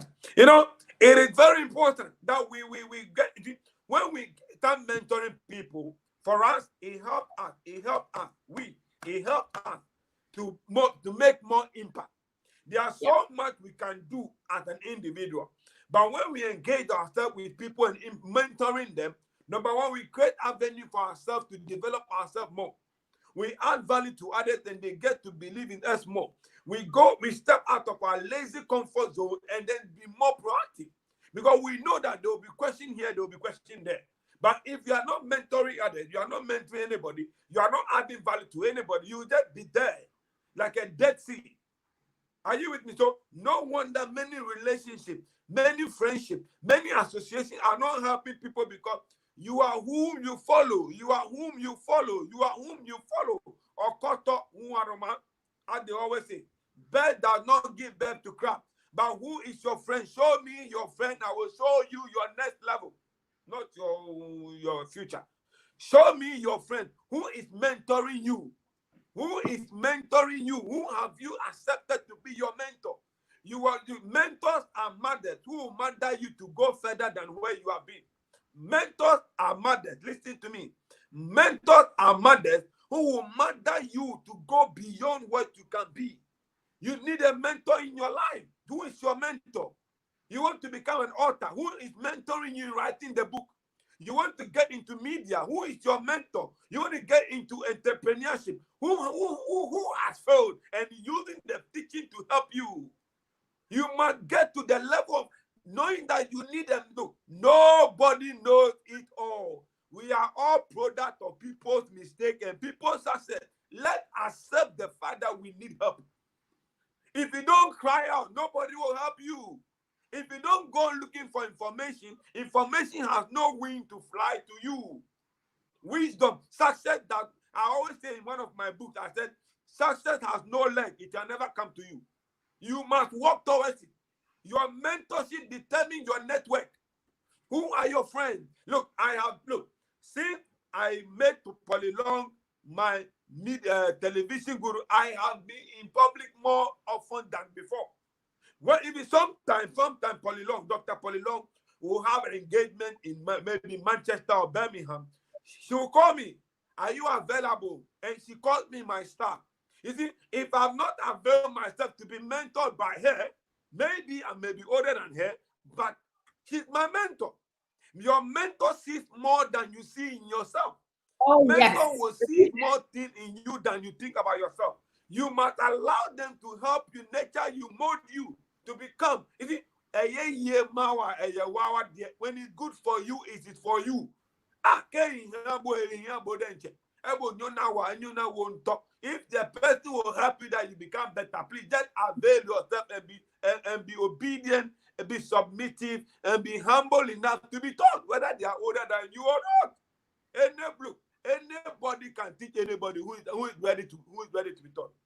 Anybody can teach anybody who is ready to be taught. If you don't want to be taught, you cannot be helped. Nobody will help you when you don't. I know they say God help those who help themselves. I've not seen it in my Bible yet. I've not seen that scripture in the Bible that God help those who. I know what they are talking about.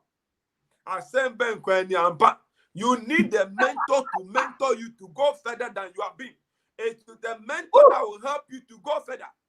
Look, we are doing this media thing. Facebook, look, Facebook is a medium of mentorship. You go on Facebook, you read the sensible thing that people are talking about. You have to say, wow, knowledge. People have knowledge. You go on social media, WhatsApp, Instagram, whatever. You go, I love my Twitter. You go there, you read things about Richard Branson, how he became who he was and what he's doing. You read about Warren Buffett. You read about all these guys, and you ask yourself, guy, you ginger yourself. Who is inspiring you? Who is talking to you? Whom are you hearing? We must shake the table. Yes, teachable spirit and back. Yeah. Many people are not going further in life because they have no mentors in their life. Senyo. We need fathers in our life. We need mothers in our life. We need mentors. Mentors are mothers. I repeat, mentors are mothers who mothers us to get into our future. The future can only be attained by people who are ready and disciplined and teachable. You cannot get to your destination in life without a mentor. A mentor will push you forward. My God. Mentor pushes us forward. Mentors will take you to the next level. A mentor will take you to where you cannot imagine. A mentor is like a bulldozer who bulldoze you and take you to the sky. You can never soar in life without having a mentor. And I'm not begging to be a mentor for anybody. But what I'm saying is mentorship is very crucial for where you are going in life. You cannot get there without a mentor. Which planet are those mentors on, please? They are on this earth. They are here. They are with us. You must watch and observe to see them. For example, somebody may ask, how do I identify a mentor? You see, for example, I have a passion of talking. Remember I said when I was born, I never spoke until the age of 10. For the sake of your watching and listening, I'm repeating it. I never spoke until the age of 10. And when I started talking, I stammer. Sometimes I do stammer. But when I'm talking about this thing, I don't stammer because there's a different spirit that God has given me that when I'm teaching, I speak without getting tired. I can speak for 4 hours without getting tired. That is extra adum. So, for example, if you want to become a speaker and you have seen an individual who speaks in the way and manner that you like, what do? Ask them for your friendship. Tell them what people inbox me said, I want you to be my mentor. I ask them in what capacity or which capacity. I must know. Is it lifestyle mentorship or book mentorship or whatever? Tell me, be specific about your request. You don't get a mentor on the silver platter. Mentors are busy. And guess what? I always say this. People may not like it, but I'm going to say this anyway. Mentors don't chase mentees. A mentor will not chase you. Oh, where are you? Oh, have you done this? Oh, have you done this? No. Mentor will not chase you. You know what you need. You got to chase them. There's a popular saying that when the students are ready, the teacher will teach. So when the mentees are ready, you must know what you want. Instead of swimming with duck, you must soar with eagle. Mentors are those who energizes you. You learn from their mistakes. I made a lot of mistakes and I will keep making mistakes. But when you have me as a mentor, don't come and see me like Mr. Perfect. I am a human being. I will make mistakes. We must also, as mentors, we must also accept that we make mistakes. We are not superhuman beings. Like those pastors who see themselves as Holy Ghost, they don't make mistakes. So anytime they make mistakes, they don't want people to say that they have made a mistake. That's them. Me, I'm different. I love to talk. I love to teach. My area is teaching and empowering. That is my major area. So I love to teach and I love to preach and I love to teach. These are my areas. So brothers and sisters, wherever you are, get a mentor to help you. Remember what I said, we are all product of someone's mistake and someone's success. But you must also learn and make mistake and learn from it. Until you make mistake, you can never move forward. Your mistake must not be the end of the road. Your mistake must be a channel of maybe a next level that you can also look back and say, oh, I made a mistake, I'll move on. Don't stay in your mistake. Don't stay there. Get up. Yeah, you are falling down. You don't stay there forever. You get up. Get up and move. Keep moving. Mentors are those who will help you to keep moving. When you don't have the energy to move, your mentor will help you to move forward. Mentors are crucial for our destiny. Senyo, have you seen my face? Have I seen my face? You see the way I look you? Oh, your look. And now, Senyo, this business with mentors, you people too, you are the ones who are supposed to make us successful. You want us to chase you. What kind of thing is that? Who need who? I always ask the question, who need who? Hey, now you need me because you need me to be successful, not so. Now, whose benefit is it to be successful? Yeah. So we are discussing benefits at the moment, Senyo. Yeah, I'm not talking about cash. I'm talking about benefit. Whose benefit is it? Now, if you go to school and you come to my mentorship class, who needs who to mentor whom? But Senyo, we need each other now. No. I know where you are driving at. Yet I will still insist because you see, when you make an attempt to look for someone, you go all out to look for the person. For example, if you want to make your relationship to get better, or whatever you find yourself, I will have Senyo and I will have coffee. People think you are done. No time to wait. I don't. Oh my God! I told somebody I am not here for rubbish. I was on a particular program 2 days ago, and I told them I didn't come to this life to fool or to do rubbish. So I am not in a game of rubbish. Now that we laugh over it. Now, yeah, we may have a cup of tea or coffee later. Praise God. What am I saying? I was saying that when you make an attempt to look for someone, you want to make things work for you. You don't sit down for things to happen to you. That's what I'm trying to say. How much do you need me? Yes, try and call me, phone me, text me. Then I will know how serious you are. Even in the Bible made it clear that those of you who want to quote the Bible all the time, that the devil. Let me give you your antidote.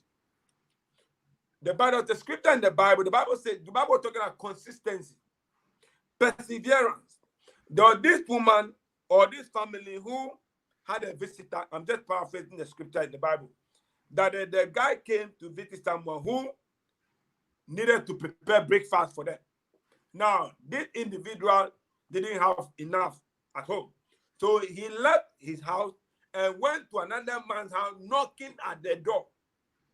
Knocking, one boom, boom, boom, boom, boom. The man kept knocking, and the man said, "Why is this man that is disturbing me? Why are you disturbing me at this time of the night?" The man said, "Oh, sorry, I have visited and I want to cook for them. I don't have nothing to give them. Please, I want to be educated. I want to be transformed. I want to be challenged. I want to be mentored. I want this information. I don't have it. Please, can you help me?" The man said, "Oh." The man kept knocking. I need your mentorship. I need your advice. I need your advice. I need your teaching. I need your empowerment. I need your inspiration. I need your knowledge. I need your books. I need your books. I need your books. The man opened the door. Like, get the book, go. The man took the books and went. Now, the man went and preserved and provided the food that he needed to provide for the family. What am I saying? You need information. You need... You don't wait for library to come to you, do you? The library is at King's Cross. The library is at Dubai. The Gucci, the Armani are they are all in Dubai. And you are in Croydon, London, and you want to wear Armani and Gucci, and then you are praying 24/7. La ba ba ba la ba ba ba la ba la ba Agushi, Amani, Agushi, Amani. You can do this, Agushi, Amani, Agushi, Amani, Agushi, Amani. Amani or Agushi will not come to you. You must go there and buy it yourself. That is my point. So if you need a mentor, you must get up. Oh, I need a mentor in this area. Look, I went looking out for this individual, and now me and them, we are like one. Is it what you don't chase, you don't value? People can only chase what they value. If you value my mentors, you chase after me, yes. You don't only chase after women. You chase after knowledge. Chase after knowledge. Who is calling me private? Bear with me 1 minute. Let me see who is calling me. Sorry. No problem.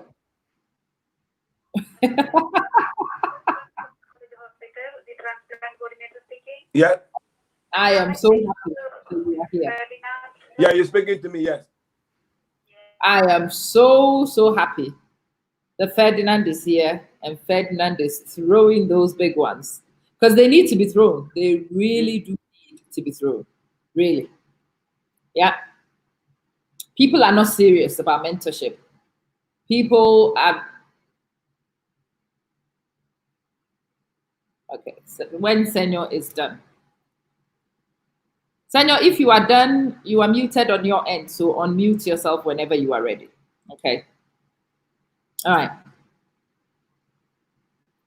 Ask and you will receive. And Bible, pray. Okay, keep praying. Keep praying. And so, yeah, we've been talking these things in small roundaboutish ways. There are people who will send me a text. Sister, help me. By God, I want to help you. But how do I help you? I'm back. Thank you for coming back. We are talking about mentorship and help. I get this all the time. Amma, help me. How do I help you? Oh, just help me. Yeah, help me in what way? Help me. You don't help. You don't want to help. And then people are annoyed. I'm actually asking questions. I want to help. Or sometimes somebody will send you a message in a video like this. What you don't realize is by the time I finish this video, it will be what? 50, 100 messages from other people asking all manner of questions, or people ordering my product, or people securing my services. It's the same phone which receives all the messages from my website and the orders and whatnot. So sometimes I genuinely haven't seen your message, genuinely haven't seen the message. And then the person who wants to be the mentee becomes upset because I've not read them. It's been 2 hours. I did not get a response. I'm like, whoo, chill, slow down. You can't go pursuing things with an attitude. You can't. Yeah. You can't. Let's talk about that one, Ferdinand. When you are approaching a mentor, what is the best? I mean, as I said, it is very important. No matter how busy a mentor is, you must be patient enough to make sure you get hold of them. As I was saying to you, I can tell you how I met Polly Long. Polly Long was organizing a program in London until 2013. And I was invited to be at that event. So I took my first book, which was Igniting the Power of the Creative Mind. That was what I went there with, just to give to people, because that was there for media people. So I decided to go there with something that I have also done in my hand to pro. Now, when I got there, I gave everybody the books. I went there with about 13 copies of my book. Now, as I was giving out the books, I gave the book to everybody without giving Polly Long. I didn't see her. I didn't know she was there. I didn't even know who she was at the time. So one lady came to me, oh, you've given all the book, you didn't give to Polly Long. Polly Long is the organizer for this program. I said, oh my God. So what did I do?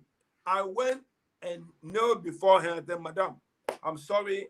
I didn't know you were the organizer, but I'm sorry. I wanted to give you a book, but I didn't give because I ran out of book. You know what she told me? Once you have given it to these ones, you are giving it to her. That shook me as they listen.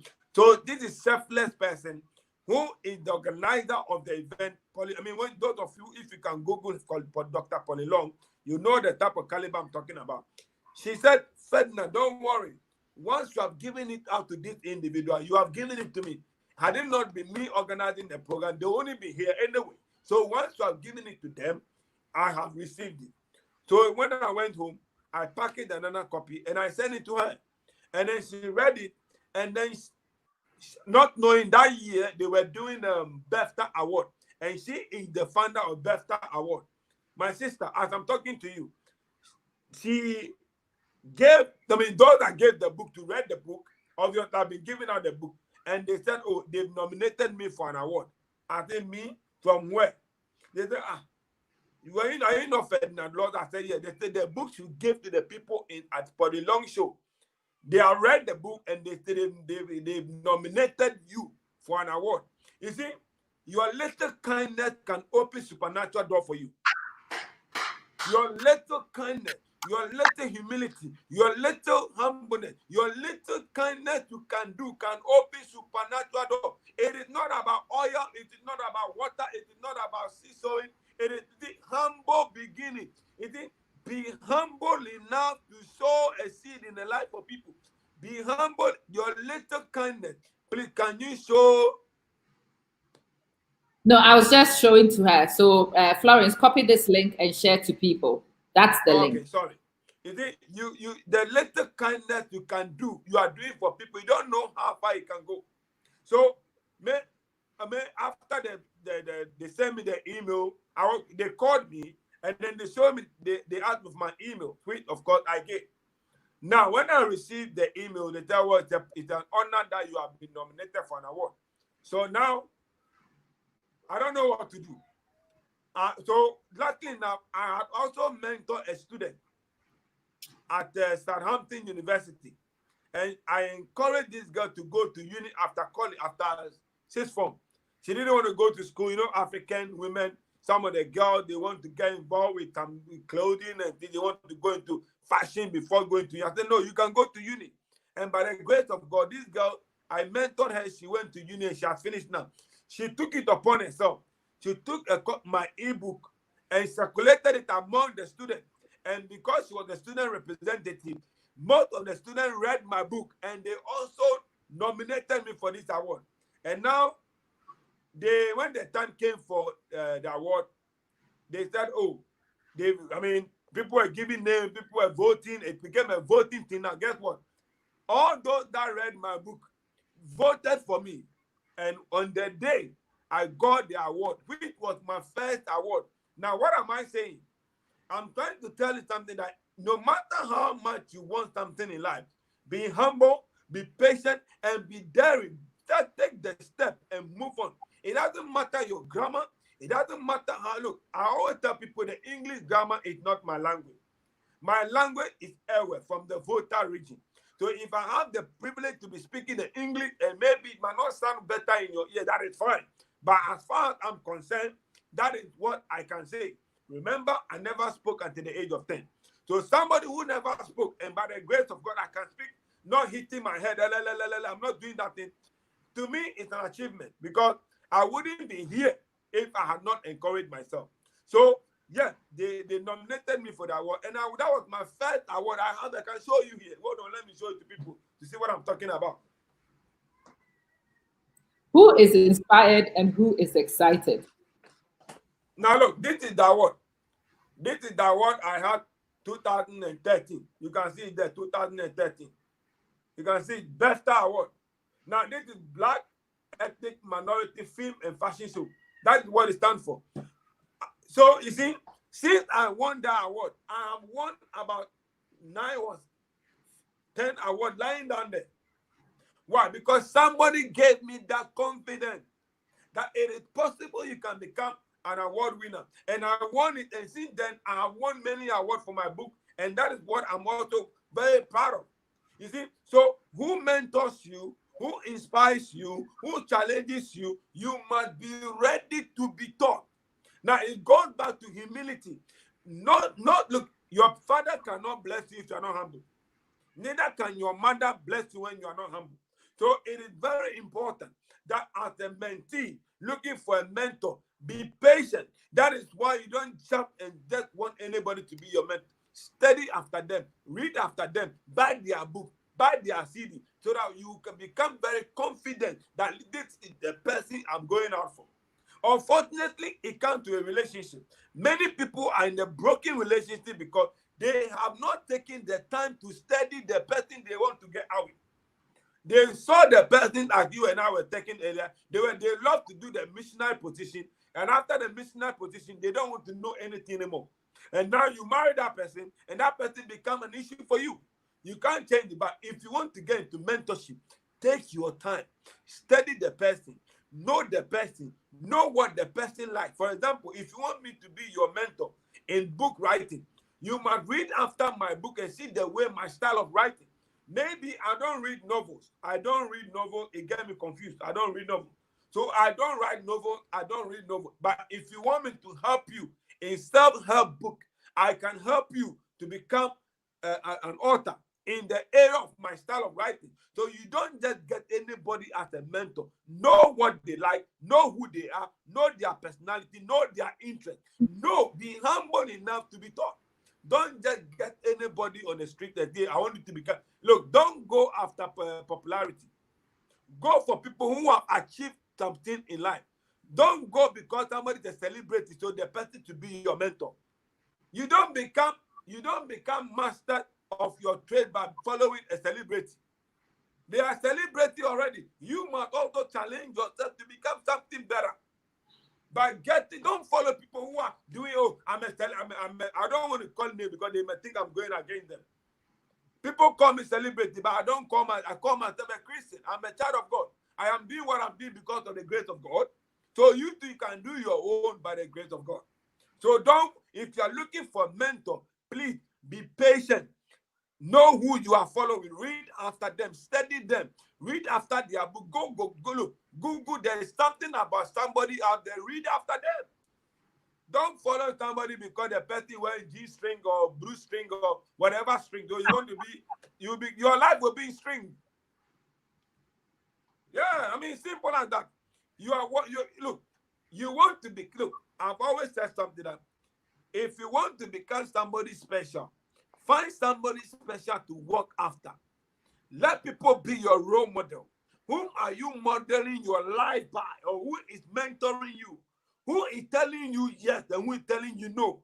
You must have somebody to tell him, my brother, that is wrong, and accept it. Don't go with pride. We all know that pride, fall come before pride. When you are proud, you cannot be helped. Nobody wants to help a proud look person. You can be proud like a peacock. I'm not helping you. I don't care. I'm not, because I don't want to be contaminated by your pride. So I will not help you. You don't want to be rude to me. I don't want to be rude. Stay in your corner. I'll stay in my corner. After all, I cannot help everybody. I can help those who want to be helped. So back to your question, I believe that I've also answered your question. How the character, the manner at which you approach your mentor must be in humility. You might be humble enough. You might be teachable. You might accept. You might be quick. You might accept the critique they give you. They will give you constructive criticism. You might think beyond the critic. Know that they want your better. They want your goodness. They want you to get better. They want your good at heart. They know something is that they love you. They love you so much. They don't want it to go wrong. So they will be there for you. They'll be supportive. But you cannot be supported. You cannot be helped. You cannot be encouraged if you are not ready to be encouraged. You can only teach somebody who is ready to be taught. As we all know, they say you cannot teach an old dog a new trick. So if you think you know it all, then why are you coming to me? You don't need to come to me. I don't know it. I want to learn. So if you are not ready to be helped, I can't help you. Mentors are there to help. They can only help those who are ready to be helped. You are throwing some deep, deep punches, and I hope that people are actually listening. So if you watch me, the title of this series is Amma Introduces Inspirational People. Senyo has spoken 2 hours on the clock. And it's not fair to ask him to continue. I will put all, Senyo, if you send me the ISBN numbers and the links to the bookstore, I will put them out for you. We'll put them in the comments. It will be on my page. And you guys, I will send you the Amazon links with the ones which are on Amazon, and you can buy them and you can start reading. If you follow what I'm doing, you will notice that the people I'm actually introducing are all connected. They are connected because they are all people who empower. They are all people who challenge your thoughts. None of them is here to throw a pity party. And that's one of the key things I consider before I select whom I speak to and who I introduce. So Senyo, this is the first one. He's spoken for 2 hours. He's sweating. We're going to let Senyo rest. Senyo, we will do this again sometime soon. Maybe next week if you've got time. Just continue. That is fine. Let people think about it. Let it sink in. Senyo and I, he hasn't even heard it privately yet, but we'll be talking about webinars and developmental self-help sessions that you can enroll into and you can come. So what happens on Facebook, there are teasers. There are certain things that you can give here for free. But if you really want to delve deep, like he was saying, you have to find your mentors. And I'm sorry, you also have to dip in your pockets to buy knowledge if you really want to, if you really value it. So yeah, the knowledge is available. It would definitely be on a paid basis with the webinar because it's going to take time to set it up. And even the applications we use to run the webinars are not free. So when you come on a webinar, you have to be prepared that you will dip in your pocket. Again, if you are on the feed, you got your pen and paper to make notes. Absolutely, there would be even handouts and stuff done, but it requires a bit of time to set those things up. It's not that we can just switch on a camera and roll and give you all that. No. What we'll do, sorry, let me just interject. Now, when we start the webinar, for those who are on the live now, the first 10 people, I'll give them one of my books. As a matter of fact, I'll give them this book. What's your dreams to grow. What's our fact? If you are interested, so he's made an offer. Made an up right now and get straight to me if he says for the first 10 people. So you are likely, if you are interested in a webinar and you are likely to subscribe to it, send me a WhatsApp quickly. The first 10 to send your details and I'll package the book to you, whatever they are, I'll send it to you. You can give it to them. Send me a WhatsApp with your email details, and then I will get back to you and we will collect your details and Senyo can send you the book. Be fast, 0044 79 47225503. 10, first 10. When I finish, I will simply look at the timestamps. So the first 10 to come in, Send me your email address, send me your telephone number, especially if it's different from the WhatsApp.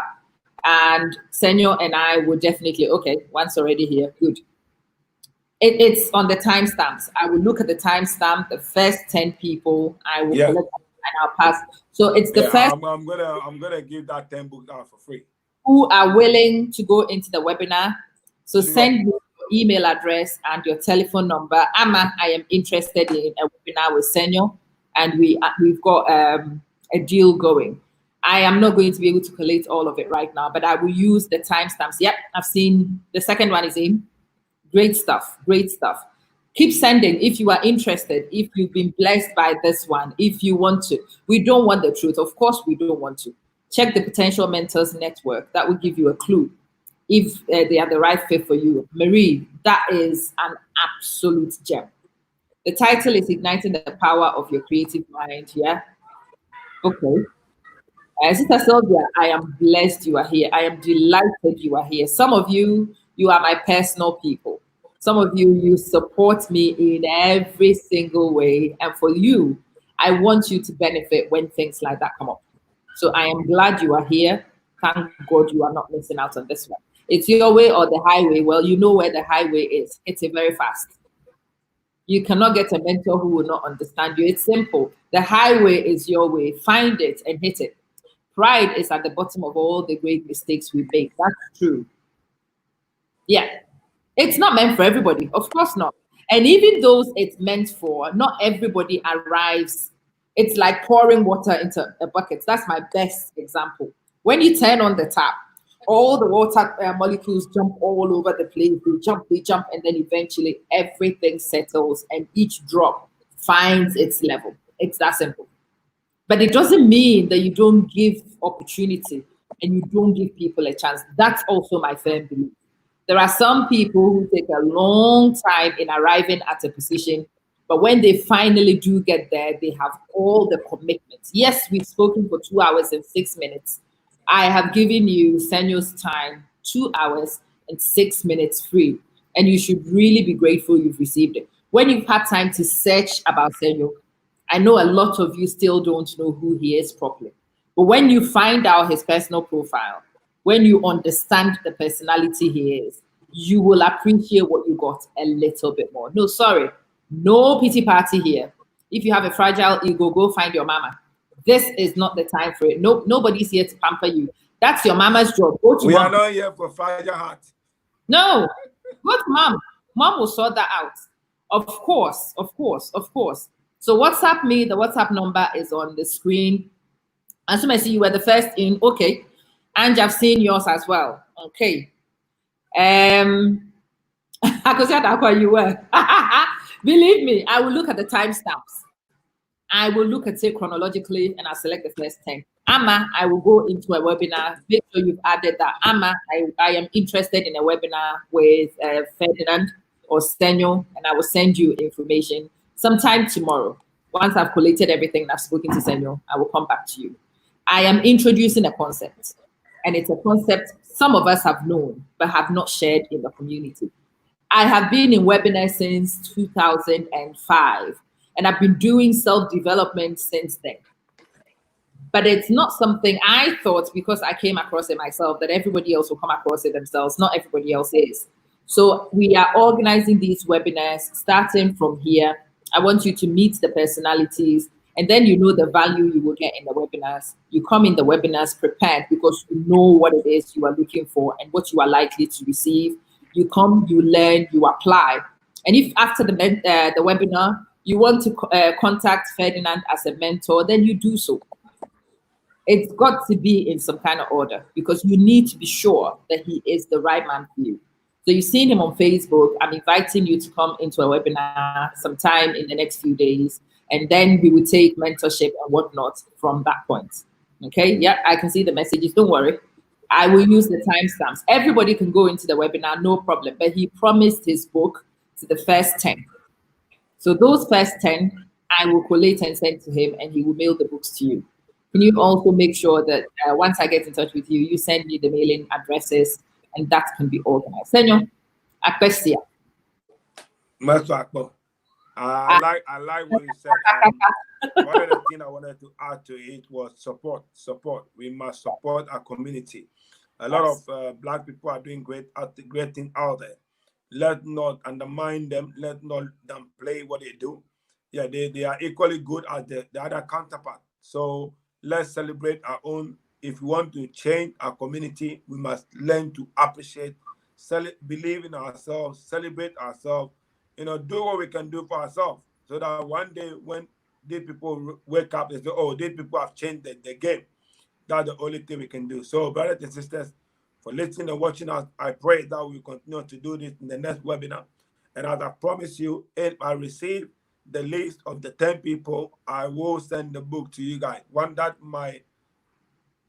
the 12 book I've written, I've written 13 books, but this is the 12th one. So I will send that as soon as we get the information across. Thank you very much for having us. I know I was a bit loudy, but that is me. I don't hide the truth. I say it loud as I can. So, and it's exactly what we need. God bless you. I hope your eardrums are not broken. I pray that your eardrums will be ready for me for the next webinar. But of course, I understand.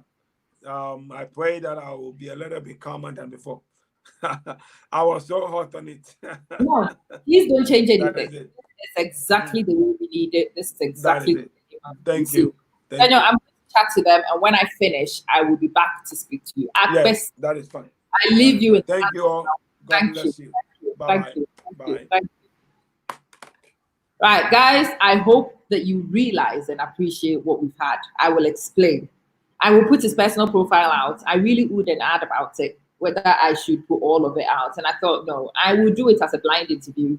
I want to see how many of you are curious enough to come find out, how many of you want to know. And he said something about support. There's 27 of you on here. Patreon.com/amamansen is my support network. And I'm asking all of you who come on the page and you see the interviews. Yes, Senyo doesn't live in my country. Most of these guys I call on IGD because I can't take WhatsApp calls. I call them direct. And when I do, it takes money to make sure that those things happen. Yes, it takes money to pay for this app that we are enjoying. I want to continue pushing boundaries. I want to keep improving. I don't want to stagnate. So I've decided that I'm doing crowd funding, crowd support. Go to patreon.com/amamansen. And when you go, you have 3 categories of support for me. It's a monthly support commitment. It will help me push my boundaries and grow without going bankrupt, without driving my husband and the kids crazy by taking out of their resources all the time in order to put things in the community. You go there, I have 3 levels. The bronze level is only £5 every month. You just donate your £5. It comes automatically from Patreon. It comes painlessly out of your account. And it allows me to know how much of a budget I get from my sponsors a month. You can see it's all published. When you go on patreon.com/amamansen, you will see how many people have pledged what for the next how many days. And so you will know how much is coming in. I am changing and pushing things all the time. It's because of those things that I can push the boundaries beyond where I am right now. So do go and do support me. You can pay £10 for the bronze. No, £5 for the bronze, £10 for silver, £25 for gold. Those are the supports. I have a business class. That's not supporting. That's booking to be mentored by me in the business class. It's £100 a month. And there is a parents club. The parents club is also not supporting me. That's paying for a service to join my parents club. So you can go in there. Those 2 are not support categories. Those 2, you are buying a service and you receive what you pay for. The first 3, the bronze, the silver, and the gold, are the support. But it's possible for you to go in there, select custom, and send me any amount of your choice. And it's a service you can cancel at any time. It's just good to see that regularity and to see who is interested in the content, who is willing to support, who really wants to help me push the boundaries. It's about time we stop, I'ma do better, I'ma do better. Well, Amma has tried. Amma is trying. And I'm asking you to come and share in that effort to improve together. So patreon.com/amamansen. Do go check it out. Definitely go and support. Marie suggested the power of the subconscious mind. And because of that, I have sent you a link. Use that link to buy it on Amazon. And yes, this is my personal link to Amazon. When you buy it, Amazon will probably send me 50p as a thank you for recommending the book. So if you are going to buy the book anyway, use my link and go buy it on Amazon. No, it's not my book. I am just signposting, and they might send me 20 cents, 20p to add to the things that I'm using. So I'm being very proactive, really. I am being very proactive. I'm asking you guys to go to Patreon to support. I'm using other systems like these to help raise. So I have revenue coming in. What I do on Facebook cannot keep coming out of my husband's and my pocket anymore. We've sacrificed more than enough. We've paid for more than enough. And it needs to become self-generating. And these are ways to become self-sufficient as a network. And that's why I'm doing that. So Marie's recommended book, The Power of the Subconscious, is available on that link I have just put there. Click on the link, go to Amazon, download an ebook, buy a physical version, whatever, and it would be great support to use my link to go and get it. Yeah, Senyo is amazing. He raised some very critical points. That's true. Straight up. Auntie, yeah, we don't need sugarcoating. We've heard that too many times. Absolutely. No, we don't like calm. Everybody's too calm. We need to rock the water sometimes. And that's one of the reasons why I'm selecting some of the speakers to come speak to us, to shake the table. The table is too steady. It's too comfortable. There's too much rubbish on that table. We've got to shake it. We really do need to shake it. Oshela, thank God you are here. We are getting there, and it shall be well. It shall be well. Okay, Marie, if I make 20p, we will share it. Of course, we will share it. we have to learn together. We have to grow together. We have to be realistic. Ghanaians, we have a lot of talented people amongst us, but we don't nurture talent. We don't understand that talent has to be nurtured. Even somebody with the best intention comes on Facebook, they teach for 3-4 years, and then they disappear. People don't understand why we don't have longevity. It's because we don't realize the things that would make you survive. So I want the network to survive. From September, and I've told you, Marie, before, I'm going into my heavy research. My final approval comes in, my letter from the school official this afternoon. I can do research in the school. It's all official. It's all agreed. So I am in my research phase. I am waiting next week, fingers crossed, for the final decision from the ethics committee. And if the ethics committee are good to go, I am starting my doctoral research itself, not the prep for it. The actual research starts in September. From the 1st of July, I am actually writing my lit review, and I'm writing my methodology. I need to write 3 chapters by the end of August. So it's kicking off. It's really kicking off. And I know that at this particular time, if I don't find support, if I don't find the people who will make those phone calls, if I don't have somebody who will text these speakers and chat to them and make sure they are ready, it needs to move from Amma doing all of it to somebody else doing some of these admin stuff so the show can continue. It doesn't need to be shelved for 2 years whilst I do this. And that's one of the reasons why I'm asking for these things. Yeah, I do need to get an admin assistant. Somebody who will come here and do, when you go to the radio stations, they are called research assistants. They are the ones who will speak to you before the show. The person presenting the show doesn't really talk to the guests much because it just doesn't make sense. And so, yes, it needs to change. It needs to grow. And that's why I'm being as upfront as I can, explaining things to you, inviting you to come support so we maintain what we've managed to build. Thank you, Marie. I need it. Oh, Marie, it has to be well this day. I'm changing that. It has to be well this day. It has to be well starting from this day. My great-grandmother sang, "We shall overcome." She didn't overcome. My grandmother didn't overcome. My mama didn't overcome. I haven't overcome. My children are living that experience. God, we have to overcome for my grandchildren. We have to stop it at some point. The buck has to stop at some point. Michelle, why can't you post comments? This Facebook can be funny sometimes. Don't know. I have no idea. So support me if you can. If it's very possible for you to go to Patreon, Go to Patreon, subscribe as a patron, commit to a small amount of your choice on a regular basis will be very helpful. Marie's book recommendation is also on the Amazon link. Click on that Amazon link, go and order the book, definitely. Oh, Donald, thank you. When my research is done, when everything is done, I will tell you what it is. What it is I'm researching is life transformational in education. When COVID-19 came, it's the best thing that happened to me as a professional. Because COVID-19 allowed what I am researching to become relevant to everybody in the world.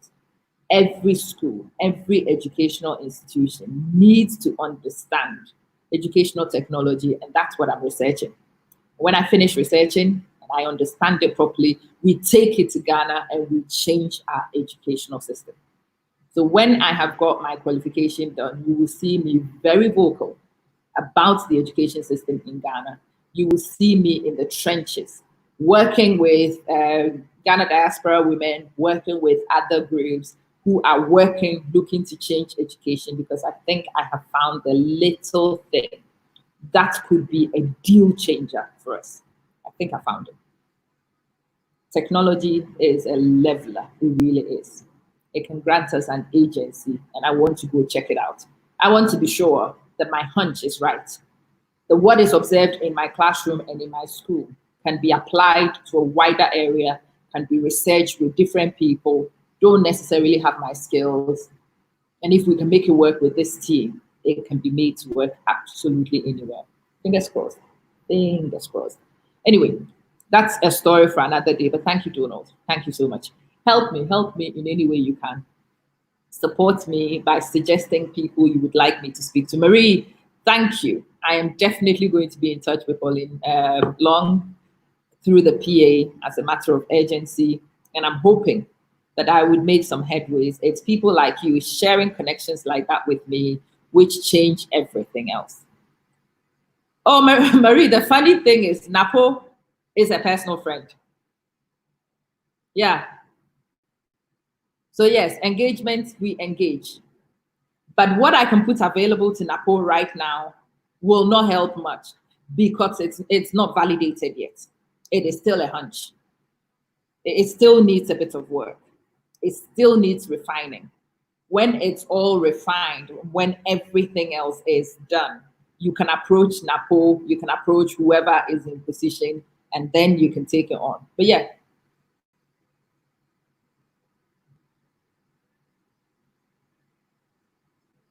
Thank God for COVID-19.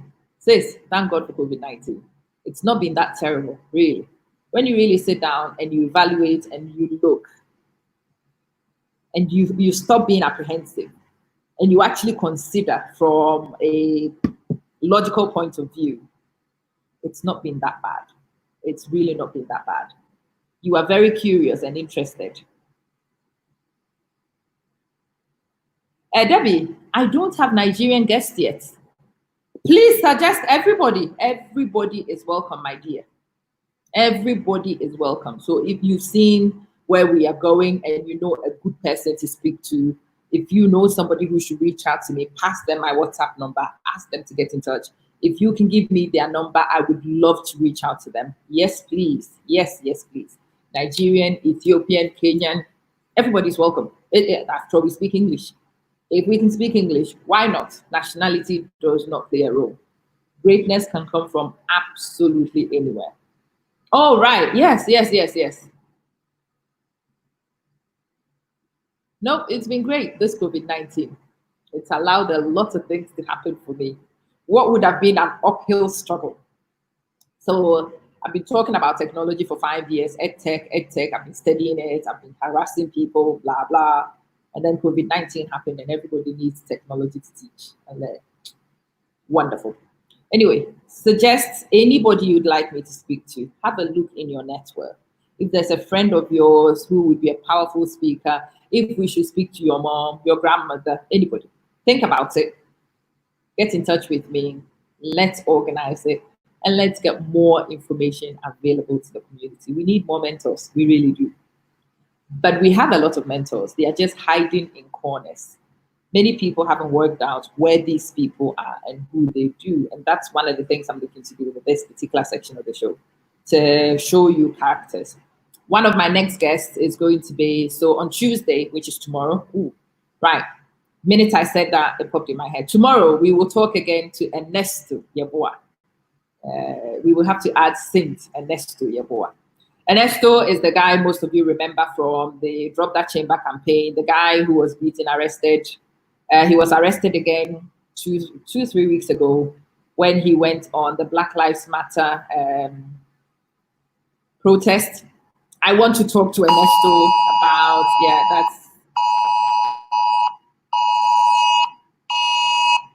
this is what we get every night because curfew is in 30 minutes. Hanaya Wusua Japan. Right, until that point, if you know how to find Sister Hannah, please link me up, hook me up, please. Yes, I would love to speak to her, for sure. So Ernesto is on tomorrow. Ernesto and I will be talking activism. Marie, you will love that one. Activism, choosing to be beaten so you can change the rhetoric, not succumbing to the fears we all succumb to. We need to talk about that one. So Ernesto is back tomorrow. We will talk about activism tomorrow. And then Mary Amwa Kufuor will be with me on Thursday. We will be talking about autism. We will talk about advocacy. We will talk about riding adversity, which we don't know how to do as a community. Adversity happens. You ride it. Something terrible happens. You use that as an agent of change. Life has to improve every time something terrible happens. Sometimes it's changing legislature, sometimes it's changing attitudes, but we have to learn to ride adversity. We don't cry just and leave it. We cry, we learn lessons from it, we ride the adversity, and we use that to improve, to cause positive change. Antia, I will have to confirm timings with Ernesto. I will publish the times very soon. Be patient with me. Once those are set and confirmed, I will come back to you and I'll let you know what we do next. Typically around this time, yes, this time works quite well. Or maybe ever so slightly later. Please, I can't take, 1 second.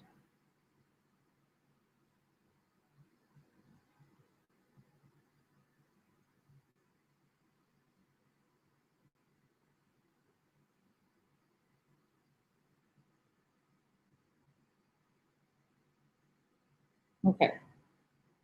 I'll confirm the times. I will. Right, guys, any questions? Those of you who said you want to be in the webinar with Senyo, absolutely. I'll be in touch for sure. I will collate the names and I'll get in touch. For the ones who made it in the top 10 and can get Senyo's book, I will get your addresses from you so Senyo can send the book. But the rest of you, even if you don't make it to get the book from Senyo, you can come in the webinar and you can come learn from the legend. We do have legends amongst us. When we discover the legends, we get out of them every possible drop of what they have so that we all grow to become legends over time. Yes, Sister Joyce in here. So WhatsApp me if you are interested in joining in the webinar with Ferdinand Senyo Lawson. There's also a webinar with James Kwesi Addison on emotional intelligence. We met James again yesterday. So those are the two which are confirmed. Emotional intelligence with James, personal life coaching with Senyo, and money, 21st century money matters with yours truly. Those are the 3 webinars. I will put details out on the page. So once the links to the webinars go out, subscribe to it, sign up to it, and we will be in business. Oh, she is. Oh, wow. Hannah. Oh, wow. Hannah, please get in touch with me. Get in touch. I want to speak to you. I want to speak to phenomenal women. When we find women, it excites me. When we find men, it's great. But when we find women, it's extra special for me. because we do need to find our little gems and we shine the torch on them and we make them glow and we make them visible to the world.